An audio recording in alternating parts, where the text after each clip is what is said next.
Aujourd'hui, le squad, notre invité est le plus hip-hop du podcast. Breakdancer, prépa physique et kiné du sport. Et il a notamment travaillé pour l'Olympique Lyonnais, mais surtout pour l'équipe féminine professionnelle la plus titrée de l'histoire. Ce qui veut dire qu'on a un champion d'Europe avec nous. Bien, son gars, salut. Bienvenue sur le Salut, Max. podcast du squad de la performance. Comment vas-tu? Yes, merci Max. Ça va super et toi? Ça va impeccable. Je suis Je te super remercie. content de t'avoir sur le podcast avec nous. Dis-nous un peu combien de titres? Si je cumule les titres de champion d'Europe, c'est double champion, hein. J'étais encore en course sur le dernier, donc Bien sûr. je compte double pour le championnat d'Europe. Et puis après, les autres, tu as d'autres compétitions autour du championnat, de la Coupe de France, etc. Mais effectivement, si on a l'occasion d'en revenir, psychologiquement, je retiens la Champions League. J'imagine. Non, mais vas-y, parle-nous-en un peu de ce que ça a représenté pour toi, d'un peu des émotions, parce que moi, j'insiste beaucoup là-dessus. Moi, je pense que Mhm, c'est une grosse partie des raisons pour lesquelles on fait ce métier, ou en tout cas des raisons pour lesquelles on va signer dans un club de sport mhm. généralement, ou dans une fédé. Ouais. Donc justement, parle-nous-en. Comme tu le dis, si tu le fais pas par passion, en réalité, tu le fais pas. Pour la simple et bonne raison que on sait tous que dans ces milieux-là, le volume horaire n'a aucune signification. Mm, mm. Que si on allait pour la paye, alors on demande comme le minimum pour vivre, hein, mais on n'y va pas au taux horaire concrètement pour l'argent. Et que effectivement, ces moments de joie, ces moments de liesse que tu partages avec les staffs avec qui tu échanges 24-24, les joueurs, athlètes et joueuses avec qui tu échanges 24-24, bah, Yes. tu t'appropries aussi ces moments et tu te sens vraiment impliqué. Quand on dit c'est aussi la victoire du staff, quand j'entends des coachs dire c'est pas ma victoire, c'est la victoire des joueurs, moi je suis pas d'accord parce que tout le travail que déjà tout ce staff fait, que les Mm, coachs font mm, au mm. quotidien, que le staff médical, le staff technique en général fait au quotidien, des analyses vidéo en passant par les intendants, c'est aussi leur victoire. Parce qu'ils passent du temps avec eux. Certains d'entre eux, ils passent plus de temps au club que dans leur propre famille. Et du coup, naturellement, tu t'imprègnes de cette victoire au même titre que les athlètes. Et c'est ce qui te permet pas de te raccrocher, mais de te rappeler de pourquoi tant d'investissement finalement. Et effectivement, même si moi, la première Champions League que j'ai pu vivre, c'était format particulier parce que post-Covid, Final 8, il n'y avait pas de Mhm, supporters. mhm. Donc tu perds un petit peu l'effet, mais moi, n'ayant connu que ce niveau de compétition-là, en tout cas c'est la première grosse compétition que je vis, Bien j'ai pas sûr. le avant-après. Effectivement, ce que tu pourrais vivre en tant que staff avec un stade rempli, je l'ai jamais vécu. Donc j'ai pas de point de Mhm, comparaison à ce moment-là. mhm. Mais Je par contre, comprends, ouais. effectivement, quand tu as Olympique Lyonnais PSG et que tu as un stade, alors on est en France, donc c'est pas encore au niveau d'un Barça Real chez les féminines en Espagne, mais que tu arrives à avoir 30-40 000 personnes, effectivement, déjà tu sens une vraie différence, tu vois, un vrai Mm, truc mm, mm, où mm. certes, les gens viennent pas te voir toi, mais la ferveur, tu la ressens aussi et c'est hyper agréable comme sensation. Je comprends. Je suis complètement d'accord avec toi. Mais c'est bien que tu nous parles de tout ça parce que il y a beaucoup d'idées reçues. Et, Ouais, il y a beaucoup de croyances par rapport à ça. C'est mm, vrai que depuis qu'on y est, je pense que toi comme moi, en tout cas, l'expérience qu'on en a eue, on a beaucoup de personnes qui sont intéressées à nous, notamment des confrères et consoeurs. Comment tu as fait pour rentrer? Comment ça se passe concrètement? Ou alors tu as la bonne place ou toutes ces choses-là. Alors qu'en vrai, on sait que quand tu es en interne et de ceux qui sont passés par ça, peu importe le niveau, que ce soit centre de formation, on parle que du foot là, mais ça peut être n'importe quel autre sport, mais que ce soit centre mm, de formation, équipe pro, etc., ou semi-pro, c'est beaucoup, beaucoup d'investissement. C'est beaucoup d'investissement. tu l'as dit. Donc justement, Liams, peux-tu te présenter à ceux qui ne te connaissent pas? Du coup, moi, c'est Liamine Bellaloui. À la base, donc, même dans le cursus de base, d'abord prépa physique, parce que je suis passé par le cursus TAPS, entre autres, Bien même si sûr. c'était pas tout. Ensuite, kiné, du coup, là où Max et moi, on était sur les mêmes bancs. Effectivement, donc j'ai recommencé le cursus, je suis passé par la médecine, etc.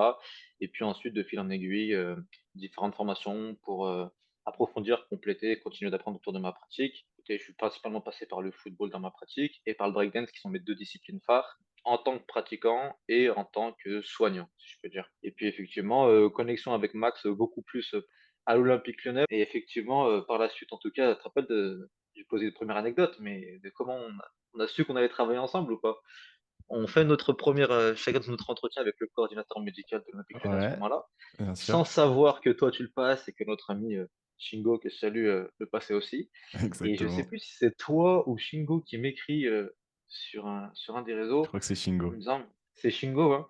Je dis: «Mais attends, tu sais pas quoi?» Et puis finalement, in fine, on s'est retrouvés tous les 3 sans savoir qu'on passait l'entretien avec peut-être une demi-heure d'intervalle et on s'est retrouvés tous les 3 au centre de formation alors que tous les 3 on est issus de la même promo. C'était Mm, incroyable. mm. Ah, c'était incroyable C'est la vrai que sensation. c'était assez rigolo. Du coup, tu as un vrai background, en tout cas ces dernières années, au niveau du Ouais, sport féminin, au niveau du effectivement. football féminin, et plus spécifiquement, parce qu'on va en parler, aussi au niveau des jeunes, parce que c'est quand même quelque Ouais. chose qui est particulier. Tous les professionnels de santé et du sport, en général, vont à un moment donné avoir affaire à des athlètes adultes, mais pas forcément d'athlètes mineurs. Donc ça, c'est important quand même.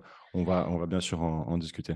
Yes, mais c'est vrai, du coup, je donne un peu plus de détails sur mon cursus professionnel, mais j'ai fait 4, dire à peu près 4 années, sur l'Olympique Lyonnais, dont effectivement une partie d'entre elles au centre de formation, principalement parce que du coup, on était à 1 mètre sur nos postes de travail, mais Mhm, finalement, il y avait ce petit squeeze entre, même si on switchait assez facilement, moi j'étais plutôt avec le pôle féminin mhm, et toi chez les mecs. Et ce qui a fait que je me suis vite retrouvé dans des situations où il fallait que j'apprenne les particularités s'il y en a, les spécificités s'il y en a, de l'athlète adolescente, de l'athlète de haut niveau, par rapport au mhm, volume d'entraînement. Et effectivement, du coup, derrière, bah, je rebondis avec l'équipe professionnelle de l'Olympique Lyonnais féminine, avec qui je passe 2 années intenses, chargées et où faut beaucoup d'humilité et parce que tu as beaucoup à recevoir et à donner. Ça, c'était mhm. top.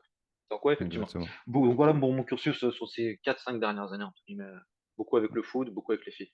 Ok, parfait. Bah justement, donc si tu as bien compris ce qu'a dit Liams, si tu un jeune athlète, un accompagnant, deux jeunes, un parent et ou une femme sportive, faut tout de suite sortir l'application note de ton smartphone parce que tu vas apprendre beaucoup de choses. On va justement parler de ton expérience à l'académie dans un premier temps, puis ensuite celle dans le staff professionnel. Et justement, d'un point de vue professionnel, bah, tu as déjà, comme on a dit, un sacré background. Aujourd'hui, Ouais. quelle est ta mission professionnelle? Pourquoi tu es dans ce domaine-là? Explique-nous un petit peu. Je suis un passionné, mais passionné dans le sens, général du terme. Donc, je vis les choses à fond et en réalité, je suis d'abord passé par la case patient avant d'être, le soigneur, kiné et cetera. Et du coup, je me suis retrouvé assez rapidement de par mes blessures de jeune sportif, chez le kiné et le contact humain, la liberté aussi et la passion que le kiné que j'avais, qui était Vincent Jacquemin aujourd'hui, qui est le président de l'ordre des kinés du Rhône-Alpes, était mon kiné et du coup, ce qui m'a transmis à ce moment-là m'a vraiment marqué et impacté. Je savais pas trop ce que je voulais faire et du coup, c'est exactement la chose dans laquelle je me retrouve aujourd'hui, c'est ce goût finalement d'aider l'autre, de transmettre ma passion et vraiment de la notion de transmission et de pouvoir aider dans un projet commun qu'on partage et qu'on échange. C'est vraiment ce qui me pousse le plus et je dirais, ouais, cette volonté finalement de d'être à l'écoute, donc en fait, il y a le côté hyper humain dans notre travail, où on Mhm. doit se mettre à la place, il y a toute la partie psychologique et cetera qui est hyper intéressante. Je suis un féru d'anatomie, de bioméca, de physiologie, donc c'est vraiment un truc qui me passionne d'un côté et puis de par ma pratique sportive, donc concrètement, ma mission aujourd'hui, c'est, transmettre le maximum de ce que je peux, aider dans un projet sportif autant d'athlètes que possible, hein. On n'a pas la science infuse et on s'entoure des meilleurs dans chaque domaine parce qu'on sait que c'est souvent multidisciplinaire. Bien Mais sûr. en tout cas, avec mon background, vraiment, apporter le plus possible dans un projet sportif et finalement quel qu'il soit, parce que je me suis retrouvé avec la casquette du kiné, tantôt la casquette du prépa, on me fait la passerelle sur la réathlée, mais aussi de l'autre côté sur la nutrition. Donc tu sens qu'il te manque des billes, tu sens que tu as besoin d'avoir un peu de ces connaissances, donc de toi-même en tant que passionné et en tant que la volonté d'aller transmettre et d'aller, chercher de l'information, même si tu peux pas transmettre tout, tu sais vers où tirer ou quelle carte sortir en disant: «Bah, je connais un tel qui peut t'aider» et donc ouais, voilà, cette passion-là d'aller aider, d'aller transmettre et de porter des projets, sportifs, parce que c'est notre domaine, au plus haut niveau de la compétition, en rapport avec les objectifs individuels, et collectifs si c'est staff, des sportifs. Donc, si je comprends bien, quand tu es dans un staff ou en individuel avec un athlète, son projet devient ton projet. C'est exactement ça et en Ouais. fait, c'est exactement ce que je leur dis quand je commence avec eux: «Je ne peux m'impliquer dans ton projet qu'à hauteur de ton implication». Mhm, Ça veut dire que si à un moment donné, je donne plus que toi, c'est pas possible mhm, et inverse par contre, je vais m'aligner à lui à minima et je sais que dans ma manière de voir les choses, je serai toujours au moins à son niveau, si ce n'est plus, parce qu'il est en attente de certaines choses aussi. Il mhm. vient souvent, on a le problème de l'encadrement chez les jeunes, chez les moins jeunes, ils se font balader de temps en temps, ils savent pas vers qui se tourner, il leur manque un petit peu d'informations et souvent ils perdent du temps. Et dans cette idée-là, je me mets une certaine pression en me disant: «OK, ce gars-là, il a un projet, ce gars-là est ambitieux ou cette athlète-là, cette sportive-là est ambitieuse, elle a un projet, il faut que je me mette à hauteur de son projet pour lui répondre au mieux possible». Ok. Bah justement, tu me fais une passe décisive au sujet des jeunes athlètes. Quelle est Ouais. selon toi la mission d'un encadrant, d'un kiné, d'un prépa qui gère des adolescents? Objectivement, je veux dire que le premier terme qui me revient chez les jeunes, c'est la protection. Et du coup, en fait, ça définit tout le reste. Parce que dans la protection, tu vas on va dire très simple, protéger, tu peux le truc, badaud, tu es chez des athlètes féminines, donc tu penses forcément aux dérives qu'il peut y avoir, mais c'est beaucoup plus large que ça en réalité. Effectivement, il faut prévenir aussi ces choses-là et faire attention à ces choses-là, être vigilant. Mais quand je dis protection, c'est beaucoup plus large, c'est que dans le domaine du sport, on échange souvent, tu sais, sur l'hyperspécialisation, toutes ces choses-là, où les personnes qui sont de plus en plus l'effet attractif du sportif de haut niveau, où tout le monde veut être proche du sportif de haut niveau, qu'il ait Mmh mh. percé ou pas, qu'il ait signé ou pas, on veut être proche de lui. Et du coup, tu as plein de personnes bien intentionnées parfois, parfois mal intentionnées, parfois qui veulent bien faire mais qui font mal. Et du coup, cette notion de protection, elle est hyper importante parce que justement, c'est lui donner les billes, lui donner les armes, lui donner la connaissance pour identifier assez rapidement ce qui est bon pour lui et ce qui ne l'est pas. Donc effectivement, ma mission principale quand je travaille avec les jeunes, c'est effectivement, je vais pas dire éducation, parce qu'il y a l'éducation sportive, bien sûr, si on est très spécifique, mais il y a cette partie de transmission, éducation, protection. Franchement, c'est 3 choses, ça serait une triade finalement de base quand je travaille avec des jeunes et finalement même moins jeunes, parce que jeune, c'est quoi, tu vois? Ça peut dire puberté, mais certains sont 18 ans, d'autres 20 ans Ouais. et ont pas les mêmes bases en fonction des cultures, en fonction des vécus, des expériences et en fonction des sports. On n'a pas tous la même maturité selon le milieu d'où on vient, milieu sportif. Tu parles avec une jeune gymnaste de 15 ans qui a déjà passé, déjà dans le haut niveau, dans le dur, à plus de 20 heures d'entraînement semaine. Quand Mmh. tu es dans le sport féminin chez le football en France, on n'est pas encore à 20 heures semaine, tu vois? C'est encore beaucoup plus amateur si tu compares à la gymnastique acrobatique, en France, tu vois? Dans le Mmh sport mh. féminin, si je parle que de ça parce que c'est mon domaine un peu plus. Ouais, bien sûr. Donc effectivement, ouais, le gros mot, ça serait protection et ça et tout ce que ça englobe. Ouais, ouais, ouais, je comprends et finalement, oui, d'avoir, cet impact, pas seulement sur le sportif, mais sur l'être humain en général. Ouais, c'est exactement ça. C'est Mmh cette mh. bienveillance. En fait, tu as une sorte de bienveillance parce que tu te dis ça pourrait être selon les âges, mais ton petit frère, ta Mmh mh. petite sœur, concrètement, tu vois, un proche finalement où tu te dis, tu sens que il peut très vite en fonction de s'il est influençable ou pas, et certains ne le sont pas, hein. Tu sais que tu as des jeunes, là, ils sont carrés très jeunes, ils te disent, moi, à Mmh. 12-13 ans, j'étais déjà en internat quand c'est possible pour certains sports, et c'était ligne droite, tu es assez fort mentalement. Mais la plupart, malheureusement, sont pas comme ça. Le sport, OK, mais il y a tout ce qui est en dehors et finalement, on le retrouve aussi finalement même dans le sport de haut niveau. L'entraînement, c'est bien, mais il y a tous les à côté qui sont importants et plus tôt le message est passé, plus vite tu l'intègres Mmh mh. et l'apprentissage, c'est la science de la répétition, c'est ce que je dis souvent, mais en réalité, enfin, c'est pas moi qui le dis de toute façon, mais je reprends souvent cette phrase parce qu'en réalité, c'est ça et quand nos profs nous tannaient à répéter la même chose 800 fois, aujourd'hui, je l'intègre un peu mieux en me disant effectivement, il y a certaines choses comme l'anatomie, tu vois? Pour l'intégrer, faut que tu te la manges plusieurs fois et plus tôt c'est pris, plus fort tu plus vite tu intègres et tu et surtout tu mets en application et tu le comprends. Exactement. Ouais, je suis bien d'accord avec toi. C'est important que tu le soulignes parce que si en plus on a des jeunes athlètes qui t'écoutent, ben, ça met une raison justement à ça. Forcément, on Mmh. a un peu plus de vécu, on n'est plus des ados maintenant et puis surtout on est Non, on non, est c'est vrai passé de ça. l'autre côté de la barrière donc on a vu, les intérêts, effectivement de tout ça. Justement, tu parlais de volume horaire chez les gymnastes. Effectivement, aujourd'hui, la concurrence dans le sport et particulièrement dans le football, elle est très importante. La grande majorité, pour ne pas dire l'exclusivité des footballeurs français professionnels, pratiquent aujourd'hui le football depuis l'enfance Ouais, et carrément. sont pour beaucoup, dès l'âge de 15-16 ans, dans des centres de formation. Que penses-tu de cette hyper spécialisation du sportif? Si on parle on reste dans le foot, passe courant, ça fait je pense, plusieurs années et puis d'autres, confrères et d'autres spécialistes ont déjà décrit, à de nombreuses reprises.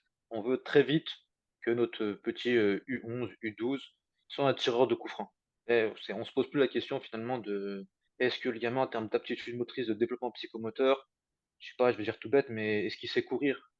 Ou, est-ce qu'il sait, faire un squat de base, je sais pas, descendre, se redresser, tu vois? Mmh. C'est non, on s'en fout de ça concrètement, il sait tirer des coups francs, il peut en faire 400. J'ai vu des entraînements de petits U13 à côté de chez moi, où l'entraînement de 2 des joueurs, il devait faire à peu près une cinquantaine de coups francs par entraînement, systématique, tu vois? Le côté hyper spécialisé peut être une bonne chose, si on a des bases solides. Et il y a cette Ouais. notion-là, en réalité, où tu as la maturité osseuse, tu as la puberté, tu as les changements hormonaux, tu as toutes ces choses-là qui se bouleversent, tu as des petits qui sont à l'école en plus, parce que très peu finalement intègrent des pôles assez haut niveau très tôt, en tout cas dans le système français, dans ce que je connais, qui leur permettent de passer vraiment et de se concentrer que sur le sport très tôt. On va quand même jusqu'à l'école jusqu'à 16 ans en France. Finalement, tu as la charge de l'école, tu as la charge perso à la maison, etc., les fratries, des choses comme ça, et tu Mmh. as la charge du sport. Et finalement, cette hyper spécialisation-là, aujourd'hui, dans ce que j'en ai vu, de ce que la majorité des gens en font, pour moi, elle est plus délétère que bénéfique vis-à-vis de l'intégrité, des sportifs. C'est un peu la l'hyperconsommation en disant: «On va l'hyper spécialiser, celui qui tient, il tient, celui qui tient pas, c'est la sélection naturelle». Ouais, tu as raison, hein. Tu as raison parce qu'effectivement, il y a forcément, enfin, même si c'est dit un peu en off, mais il y a ce système un peu de sélection naturelle. Et Ouais. je pense qu'effectivement, il y a des athlètes qu'on va laisser sur le côté, Mmh mh, mmh. alors que si on les avait gérés autrement, il n'y aurait pas eu ce souci-là, pardon, et ils auraient eu un vrai développement, en fait. Je suis assez d'accord avec toi, je suis assez d'accord avec toi et d'accord d'ailleurs dans cette approche-là, on se posait la question avec le staff, au centre de formation féminin, en se disant, finalement, les pépites qui sortent du centre de formation et qui Mmh mh. deviennent pro, est-ce que réellement on a eu un impact sur elles ou est-ce qu'elles seraient sorties sans nous de toute façon? Mmh. Vraie question. Tu vois? Et de l'autre côté, ceux qu'on a cassés, est-ce que finalement sans nous, ils se seraient pas spécialisés un peu plus tard, par rapport à une sorte de maturité, de spécificité, de force d'aptitude et cetera et finalement ils auraient fait leurs armes un peu plus tard parce qu'ils avaient besoin d'un peu plus de temps et finalement ils auraient pas cassé et derrière ils auraient fait une carrière, un peu plus haute qu'aujourd'hui où ils en sont. On les a mis un petit peu au placard dès l'âge de 16-17 ans parce que la concurrence est rude et même si moi c'était un peu moins important parce que j'étais dans chez les filles et qu'effectivement c'est beaucoup moins professionnel, en tout cas beaucoup moins tôt, on n'a pas encore de contrat aspirant ou Ouais, stagiaire comme on peut aujourd'hui, l'avoir oui. assez tôt, Mmh. ouais, tu vois? Mais ça sera le cas dans quelques années, parce que Mmh le mh. sport féminin, le football féminin en France est encore très, très jeune Oui, oui, bien et les sûr. premières générations de footballeuses qui commencent très, très tôt vont arriver, là, là. Là, c'est les elles ont commence tu commences à avoir des U7, des U8, U6 ou comme les garçons, ça commence à 4, 5, 6 ans le ballon. Mais Ouais. avant ça n'existe pas. Les filles commençaient à 12 ans et mais Ouais, ouais, concrètement, ouais, mais effectivement effectivement et potentiellement, c'est des comme tu dis, des filles qui ont fait d'autres sports, ouais, qui, ouais, exactement et du coup qui sont venues avec autre chose, en fait, un autre ouais. bagage.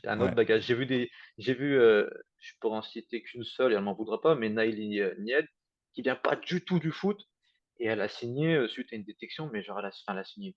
Ils l'ont intégrée au chez les U19 de l'Olympique Lyonnais à, je crois si c'est pas de conneries, elle avait 17 ans et elle a commencé le football à 15, 16 ans, tu vois? Donc ça veut dire qu'en réalité, elle, c'était une athlète dans bien d'autres domaines. Elle a fait d'autres sports Ouais, et ouais, bien comme il y a sûr. pas c'est un sport relativement jeune, la concurrence est à un niveau certes, mais pas au niveau du basket féminin où au nombre de licenciés, tu en as beaucoup plus, ce qui fait que tu dois être tout de suite une athlète et très rapidement dans les aptitudes motrices à l'activité, beaucoup plus tôt. Le foot féminin n'en est pas encore là et du coup, c'est pour ça que tu as des joueuses qui, parce qu'elles ont une grosse qualité, elles font vite la différence et du coup, elles peuvent se permettre de, jusqu'à un certain point, être en sécurité dans leur pratique parce qu'il y a du génie, parce qu'il y a une qualité athlétique particulière, parce qu'il y a une génétique qui favorise, on va dire l'explosivité ou une qualité intrinsèque à son poste. Mmh mh. Et du coup, on n'en est pas encore au stade au nombre de licenciés où il va falloir vraiment faire un travail beaucoup plus tôt.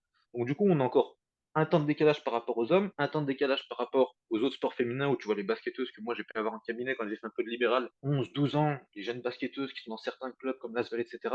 Elles font déjà 1,85 à côté sélection naturelle, à côté hyper spécialité, aptitude motrice. Tu la vois, tu te dis, elle a pas 12 ans cette petite, tu vois. Hormis sa Ouais. tête avec si elle est pas joufflue, tu te dis pas, elle a 12 ans, tu vois. Ouais, bien sûr. Et dans le foot, c'est pas encore le cas dans le foot féminin. Ça va venir, de toute façon, c'est sûr, c'est indéniable, ça va venir.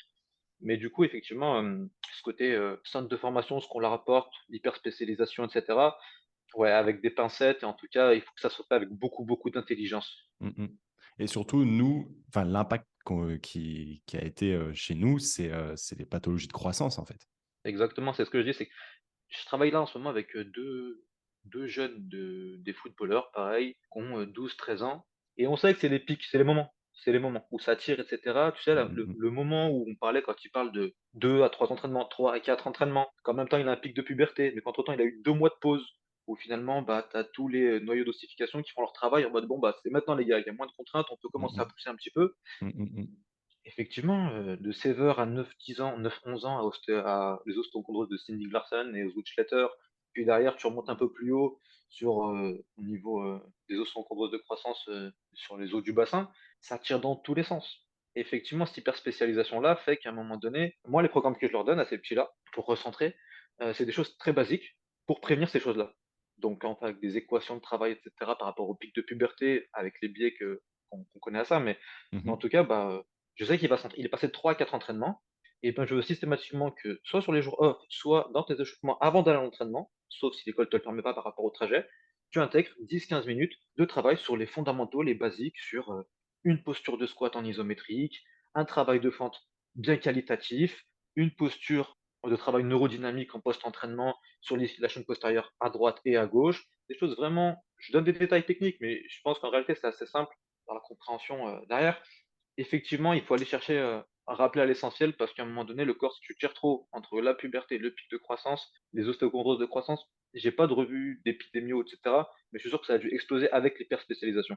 Je pense qu'effectivement, le tout, c'est de sortir de la lentille sport spécifique pour en prendre une lentille plus macroscopique et se dire, Yes. OK, avant d'être un footballeur, une Un footballeuse footballeur, ou peu importe quel sport, c'est un athlète. Et après, exactement.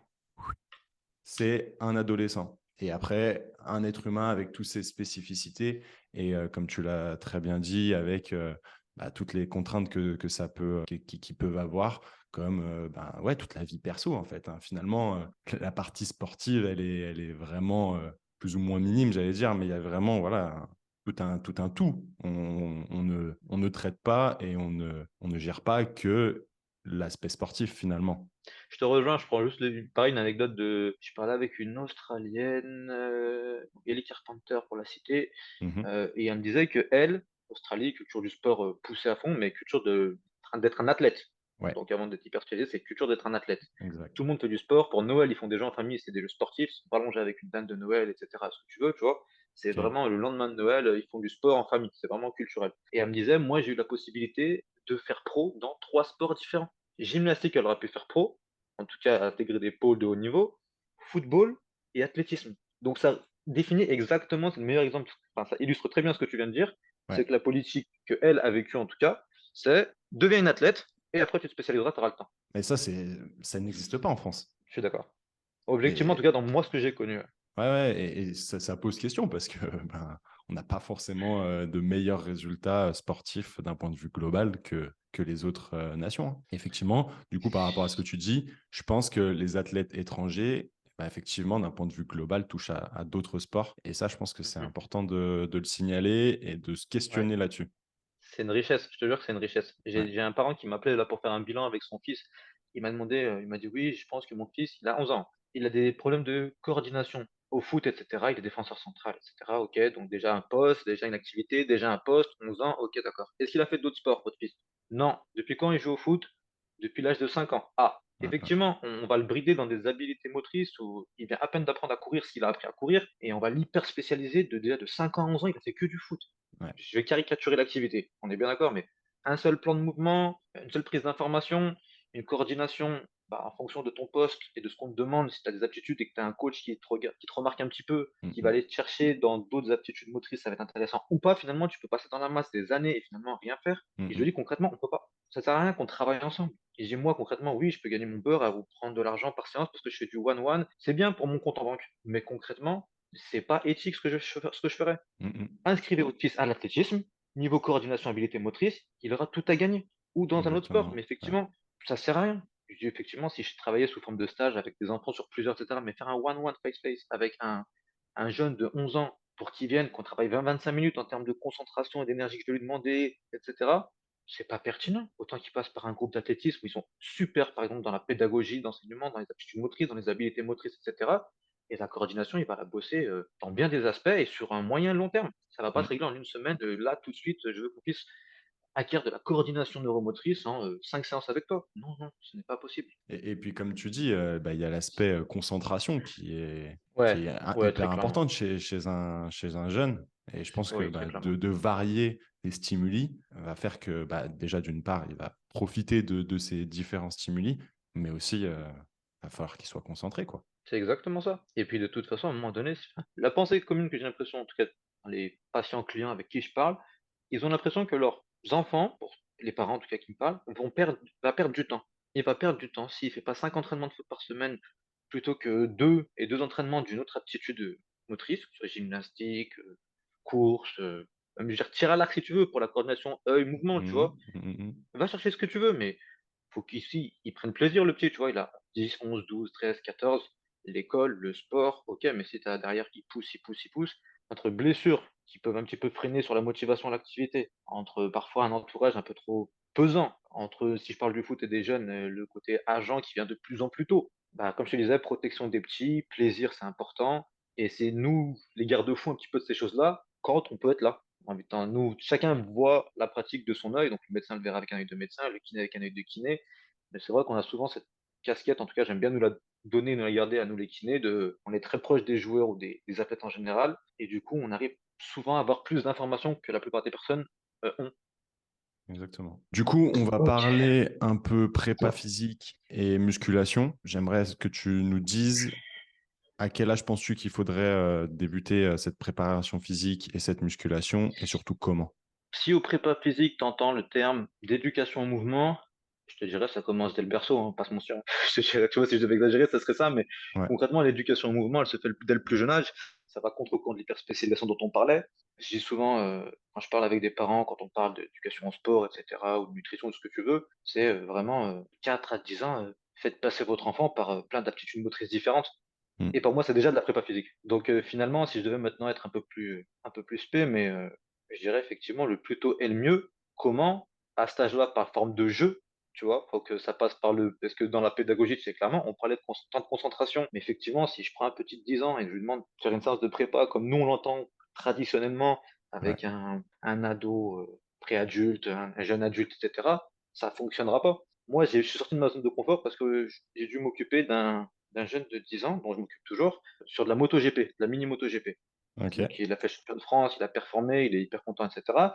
Mais c'est hyper spécifique déjà comme activité. Et contrairement à ce qu'on pense, c'est très physique. Mais par contre, le jeune a 10 11 ans, tu sais, 10 ans à peine. Donc c'est très jeune, temps de concentration très limité. Donc tout de suite, il faut que j'intègre la chose de manière ludique pour que ça lui parle. Donc ça commence très tôt, à ces âges-là par forme de jeu. Et ensuite, pour le manière plus générale, à partir du dessus, de quelle manière? Avec les choses les plus basiques qui existent, mais des choses basiques très bien faites. Et il y a toute une tendance où beaucoup de prépas sont sur ce créneau-là, de se dire, vaut mieux des choses simples, bien faites, que des choses instagrammables, pas reproductibles ou pas quantifiables. Et je suis sur ce créneau-là, très clairement, je suis sur ce créneau-là. Et en réalité, c'est vendeur, contrairement à ce qu'on pense, même pour le business, parce que quelque chose qui n'est, on va dire, instagrammable lors des réseaux sociaux, ça va parler à monsieur et madame tout le monde.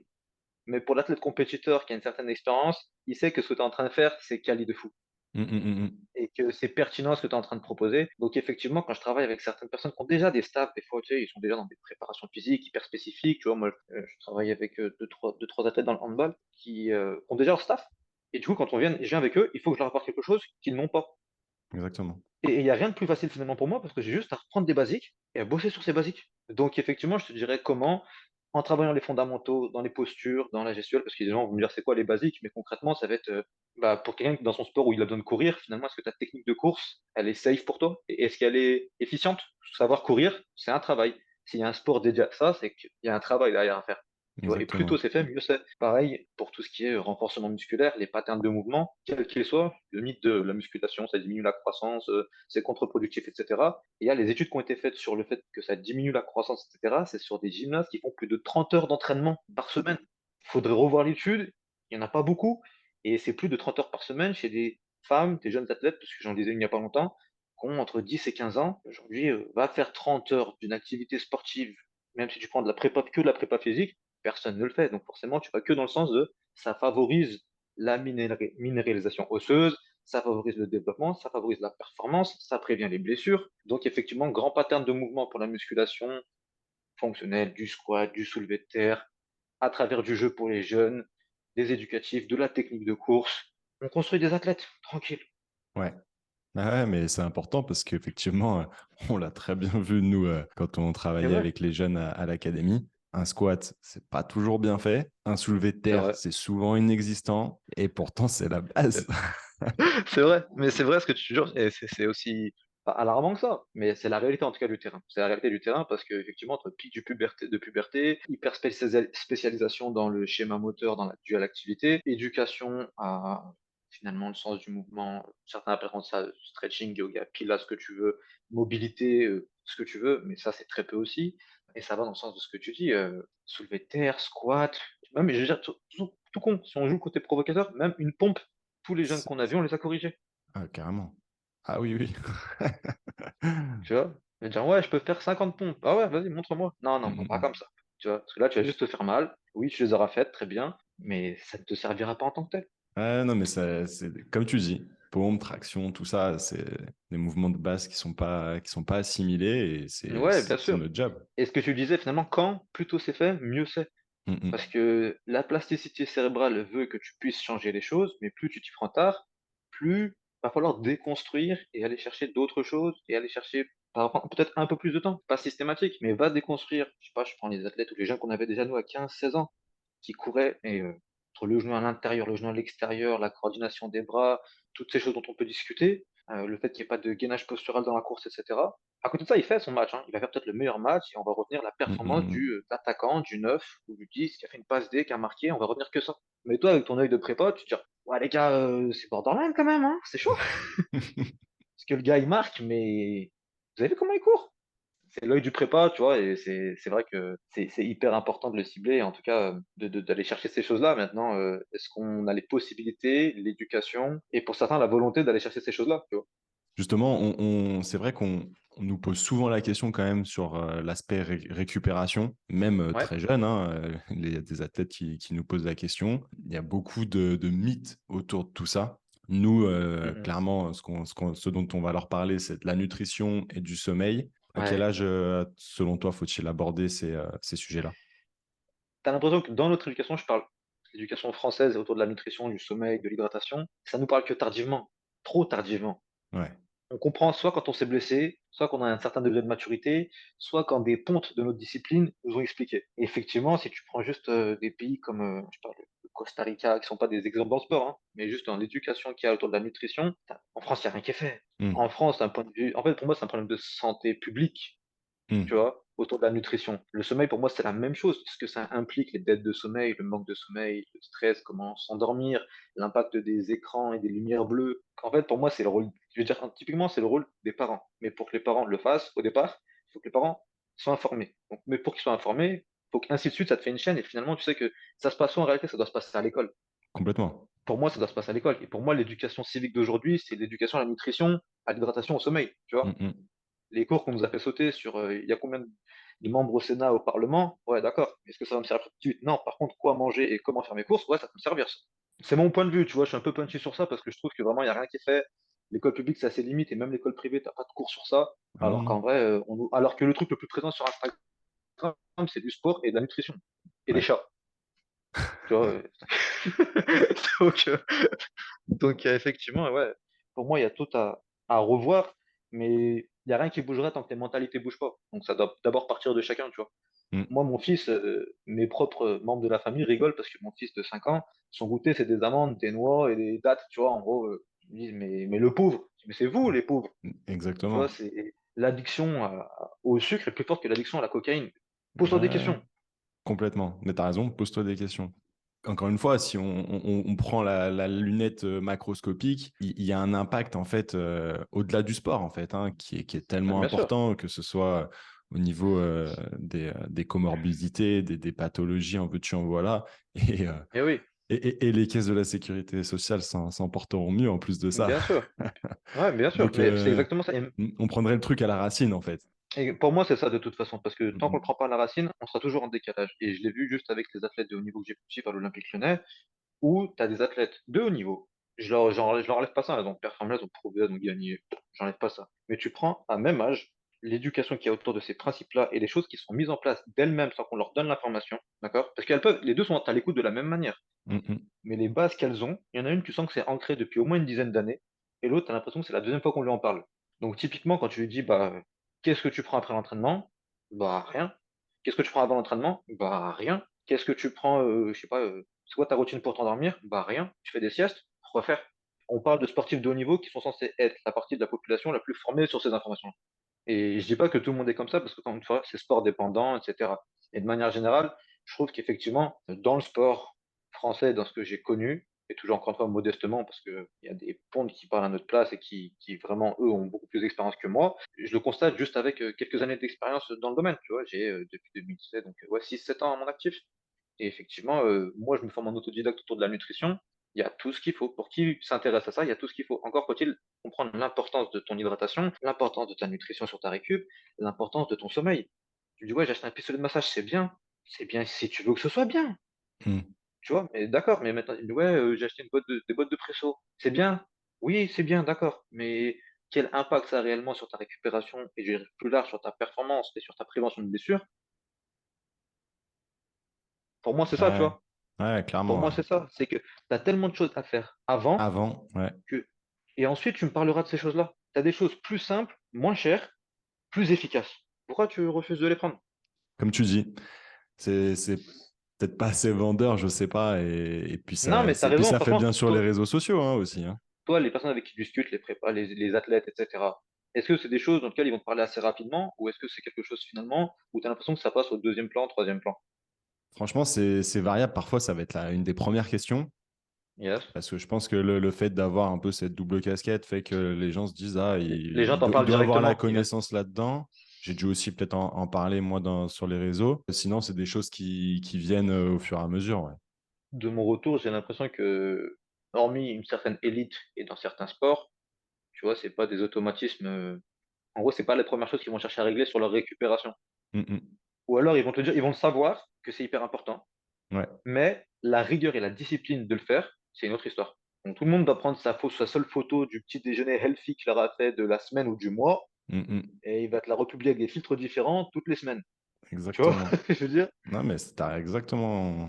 T'as tout Et dit. ça fait partie pour moi, ça fait partie de l'entraînement invisible. C'est-à-dire, c'est la partie qui est pas instagrammable, qui est dure, qui est pénible, qui est parfois chronophage, c'était pas organisé pour te faire à manger, mais c'est une partie de l'entraînement. Et parfois, Et c'est la plus décisive, la plus importante. c'est un iceberg, hein.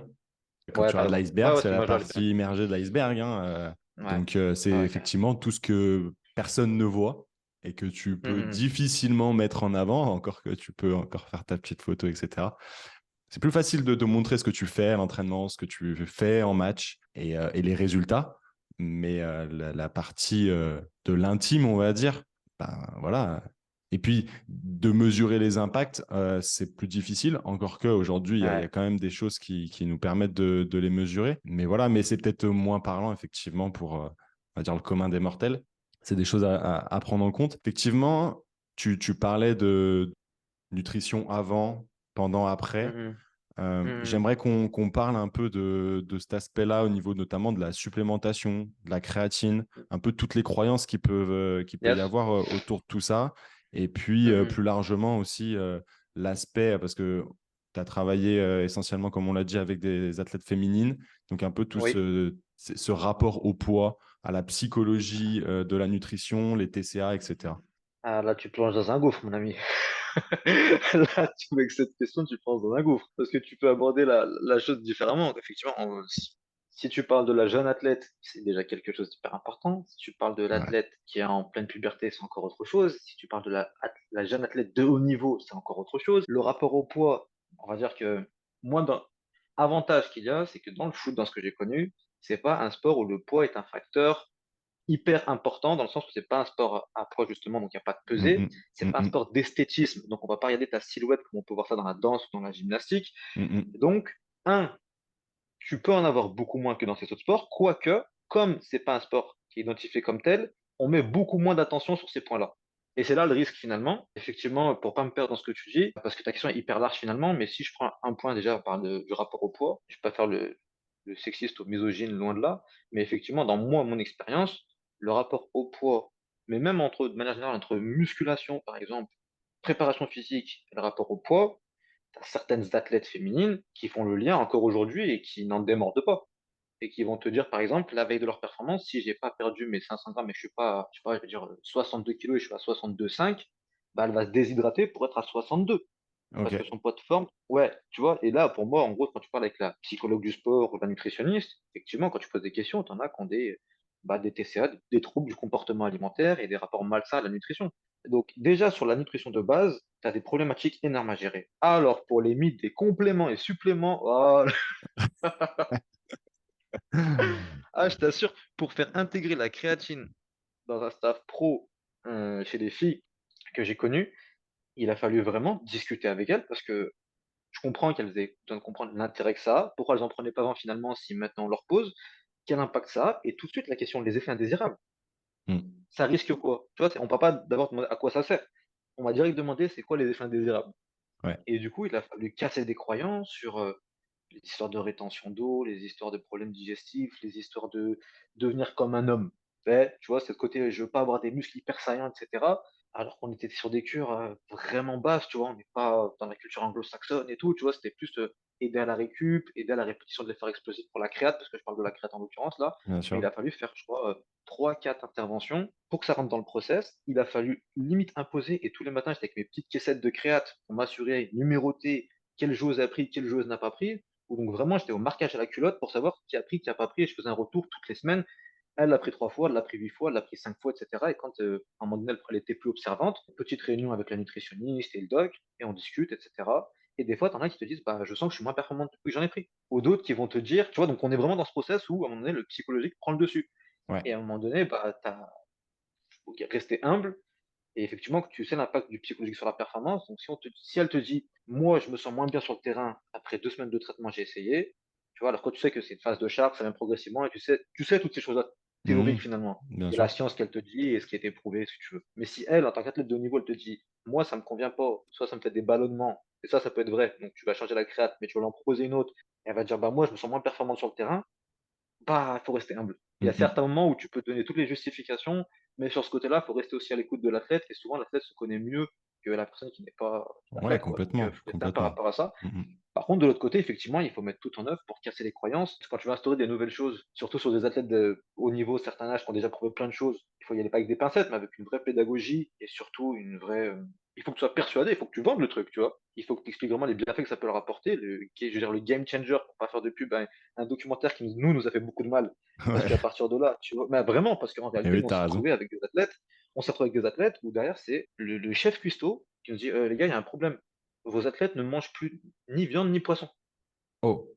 Donc typiquement, les informations que tu prends sur, des films comme ça, des documentaires, des trucs sur internet et encore ça, on savait de quoi il s'agissait, donc on pouvait, mais il y a tout ce que tu maîtrises pas, déjà, c'est déjà compliqué de lutter contre ça. Donc les croyances, elles sont installées et derrière, pareil, quand tu vas dire: «Bah, ouais, effectivement, les différents régimes qui existent, véganisme, le régime POMAD, toutes ces choses-là et cetera», c'est dans des contextes particuliers, pour des personnes en particulier et contrôlé d'une certaine manière. Donc il y a des choses à mettre en place, effectivement, il y a des choses qui sont pas mises en place, il y a des choses où il faut casser des croyances par rapport à ça. Et après, par rapport au TCA, franchement, il y a un truc qui est très particulier, c'est en particulier sur lequel j'y lance plus, c'est ce qu'on appelle la triade de l'athlète féminine, où tu cumules, en fait, il faut faire hyper attention à ces trois facteurs. Donc, tu as aménorrhée, si je dis pas de bêtises, ouais, c'est aménorrhée, donc arrêt des règles. Il y a un problème en lien avec la nutrition. Et le troisième, du coup, c'est ostéoporose. Et du coup, tu as tout un impact où finalement, ça pose des problèmes, chez l'athlète féminine adolescente. Mais je te retrouvais, parce que je sais plus, c'est une sorte de triade de l'athlète féminine et il y a très peu de personnes qui connaissent ça finalement. Mmh mh. Mais concrètement, effectivement, le rapport au poids chez les athlètes en général, mais on parlait des athlètes féminines que je connais, certaines s'en fichent complètement. C'est pas un sport à poids, elles se disent: «J'ai du volume sur la cuisse, c'est quelque part, il doit y avoir de la puissance, je me pose Ouais, pas de questions» et cetera.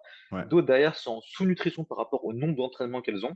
ouais. Elles sont dénutries en vrai, par rapport aux apports qu'elles ont. Ouais, ouais. Elles sont en puberté, elles ont besoin. Il y a les cycles hormonaux qui cherchent à se régler. Elles sont pas encore réglées, c'est pas encore, tu vois, le cycle hormonal, c'est particulier, ces périodes-là sont particulières et cetera. À côté de ça, tu as le regard, tu vois? Tu as quand même des coachs qui sont partis dire à des femmes ou des athlètes: «Faut que tu perdes du poids», sur des sports qui sont pas à poids. Et tu as beaucoup de trucs que tu retrouves comme ça, parce que ça fait un petit peu l'actualité et cetera, où faut faire hyper attention, faut être bien encadré, il faut utiliser les bons termes et puis surtout, il faut être bienveillant. Je pense que c'est le mot d'ordre par rapport à ça, par rapport au poids et au sexe féminin, il faut être bienveillant Toujours parce pareil, ouais. qu'elles ont pas le même rapport au corps, elles ont pas toutes la même expérience. Il y a des politiques, il y a des trucs d'harcèlement qui sont au collège, au lycée, dont tu sais même pas, tu sais? Donc toutes ces choses-là, il faut être bienveillant, mais effectivement, il y a des choses à mettre en place et il faut y aller, step by step, tu vois? Mmh mh. Oui, parce qu'effectivement, il peut y avoir des TCA liés au sport, mais aussi liés à Ouais, la vie en mais général. mais c'est exactement ça et en fait, tu sais rien. Donc il se Mmh. peut que juste ta phrase, aussi déplacée soit-il, bah, tu alors que tu as juste fait tu l'as juste mis sur une balance et je veux dire Mmh un mh mh. coach un peu maladroit sur un sport amateur, ou n'importe qui d'autre d'ailleurs dans le staff. Mmh mh mmh mh. Tu mets sur une balance ton athlète et genre: «Ouais, bah, tu seras mignonne, mais si tu veux jouer le match de samedi, tu me perds ces 2 kilos». Tu vois? Et tu as encore des pratiques comme ça, tu Ouais. encore des choses comme ça, tu vois? Je peux le comprendre sur un sport à peser ou tu vois, où c'est pas le même rapport à ça, tu vois? Et Mmh mh. quoique, tu peux quand même mettre de la bienveillance dans ce que tu dis, surtout avec des jeunes athlètes. Mais effectivement, sur les sports qui n'en sont pas, non les gars, tu vois, j'ai envie de dire d'abord, instruisez-vous sur ces choses-là, tu vois? C'est pas parce que ton athlète perd 2 kilos entre mercredi et samedi qu'elle va être plus performante samedi, elle va te dire des conneries. Mmh. Elle, au niveau de l'éducation, tu es pas productive. 2, au niveau des troubles de comportement alimentaire, qu'est-ce que tu vas générer? Une athlète Ouais. qui va arriver dénutrie mais au poids, pourquoi faire? Mmh. Ouais, t'auras tout perdu. Et il y a deux Tu choses auras sur tout lesquelles perdu. j'aimerais rebondir. C'est Ouais. effectivement l'aspect bienveillance et de l'entourage, en fait, finalement, parce qu'on parle de l'entourage sportif, mais bah, pareil, Mhm. la remarque que peuvent faire un parent, un petit Ouais. copain, une Mhm. copine, un Ouais. copain, peu importe, peut avoir Ouais, ouais. effectivement ce genre d'impact, sans parler non Mhm. plus des magazines et des réseaux sociaux qui ont un impact aussi énorme. Et en fait, avant, encore une fois, avant d'être une athlète, c'est une femme qui peut regarder ben, voilà, des choses qui n'ont rien à voir avec le sport et s'identifier aussi à ça. Je te rejoins totalement sur cet aspect-là au niveau des stéréotypes de la mode. Tu Mm, vois, les canons de la mode actuelle, où du coup, bah, t'es passé d'une femme à un moment donné à Marilyn Monroe, qui était tout en chair, en forme, etc. Et c'était les canons de la mode de l'époque. occidentale. Ensuite, t'es passé par les top modèles filiformes, tu sais, où il fallait plus avoir de forme Ouais, et que le stéréotype de les canons de la mode. Tu vois, ouais, Paris ouais, Hilton, pour ne citer qu'elle, tu vois, mais en gros, ouais, ce stéréotype-là.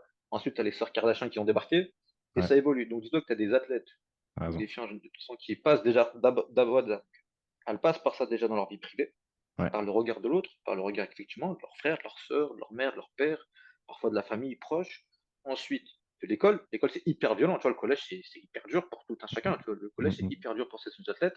Et du coup, cette période-là, je retiens ce que je te disais. Tu sais, il y a des choses où il faut faire hyper attention vis-à-vis de la nutrition, vis-à-vis du rapport au corps qu'ils ont, parce que leur corps, au niveau des hormones, fait en sorte que, en gros, c'est la génétique qui le veut, tu vois, c'est comme ça, ou en tout cas, le sexe et la nature veut que ce soit comme ça. Quand nous, on a de la testostérone, elles doivent avoir des oestrogènes assez hauts, et en gros, les hormones ne sont pas les mêmes, quoi. C'est la nature qui veut que ça. D'accord. Et du coup, tu peux très vite te retrouver chez des filles qui sont complexées par leur poids et le fait qu'à un moment donné, bah, elles aient besoin d'une certaine quantité de graisse à la puberté pour se régler. Il y a un blocage hormonal qui fait qu'à un moment donné, si elles n'ont pas cette quantité de graisse, ça ne se règle pas. Et le corps veut aller dans ce sens-là. Donc effectivement, le sport de haut niveau peut retarder ce qu'on appelle les ménages, donc qui sont les premières règles, et ça peut durer entre 6 mois et 1 an et demi. Mais du coup, avec des filles sur qui on peut y avoir un regard un peu accusateur de t'as pas le poids qu'il faut, t'as pas la forme qu'il faut, tu rentres pas dans un 36, c'est pas normal, etc. Tu peux vite tomber dans cette triade dont je te parlais, anorexie, aménorrhée, ostéoporose, et qui est juste liée à des déficits, des perturbations hormonales, des déficits d'œstrogènes, et donc derrière, tu as des vrais impacts sur la minéralisation osseuse, pour le coup, mm. de l'athlète. Mais ça peut venir de la nutrition, mais cette nutrition-là, c'est quoi? C'est l'athlète qui mange pas ou c'est la pression que les gens lui font subir qui fait qu'elle ne mange pas? Et du coup, je reviens à ce que tu disais, l'entourage, mais c'est une clé hyper importante. C'est genre la clé la plus importante, tu vois? Et on en revient à la même chose, tu vois, l'entourage des joueuses, des joueurs ou des athlètes plutôt. Et tu prends des sports au poids, c'est catastrophique. C'est catastrophique. Tu prends l'impact, je sais pas, sur les gymnastes, tu lis des trucs, des papiers, même des reportages que tu veux sur n'importe quelle plateforme, tu regardes des trucs liés à la gymnastique. Mm, Oh, mm. c'est incroyable. La pression qu'elles subissent, ces jeunes, c'est incroyable. Et elles grandissent dans ça. La danse classique, tu vas voir à Moscou, le boléro de Ravel et toutes ces choses-là, tout ce qu'elles subissent dès le plus jeune âge, où elles frappent 20 heures, 12 à 20 heures d'entraînement dès l'âge de 6, 8 ans. Et le rapport au corps Incroyable. filiforme, ouais, c'est incroyable, c'est incroyable. Donc en fait, tu pousses le corps à ses extrêmes sur des enfants. Je pense pas que ça n'aura pas de répercussions déjà psychologiques, mais au moins faire en sorte que à ce moment-là, au niveau des basiques, elle y soit, tu vois, enfin, elle est humaine avant tout, tu vois, avant que ce soit Bien une sûr, hein. machine rentable pour ton ballet dans un théâtre, quoi que ce soit, ou lac des Cygnes, tu vois, c'est des humains avant tout.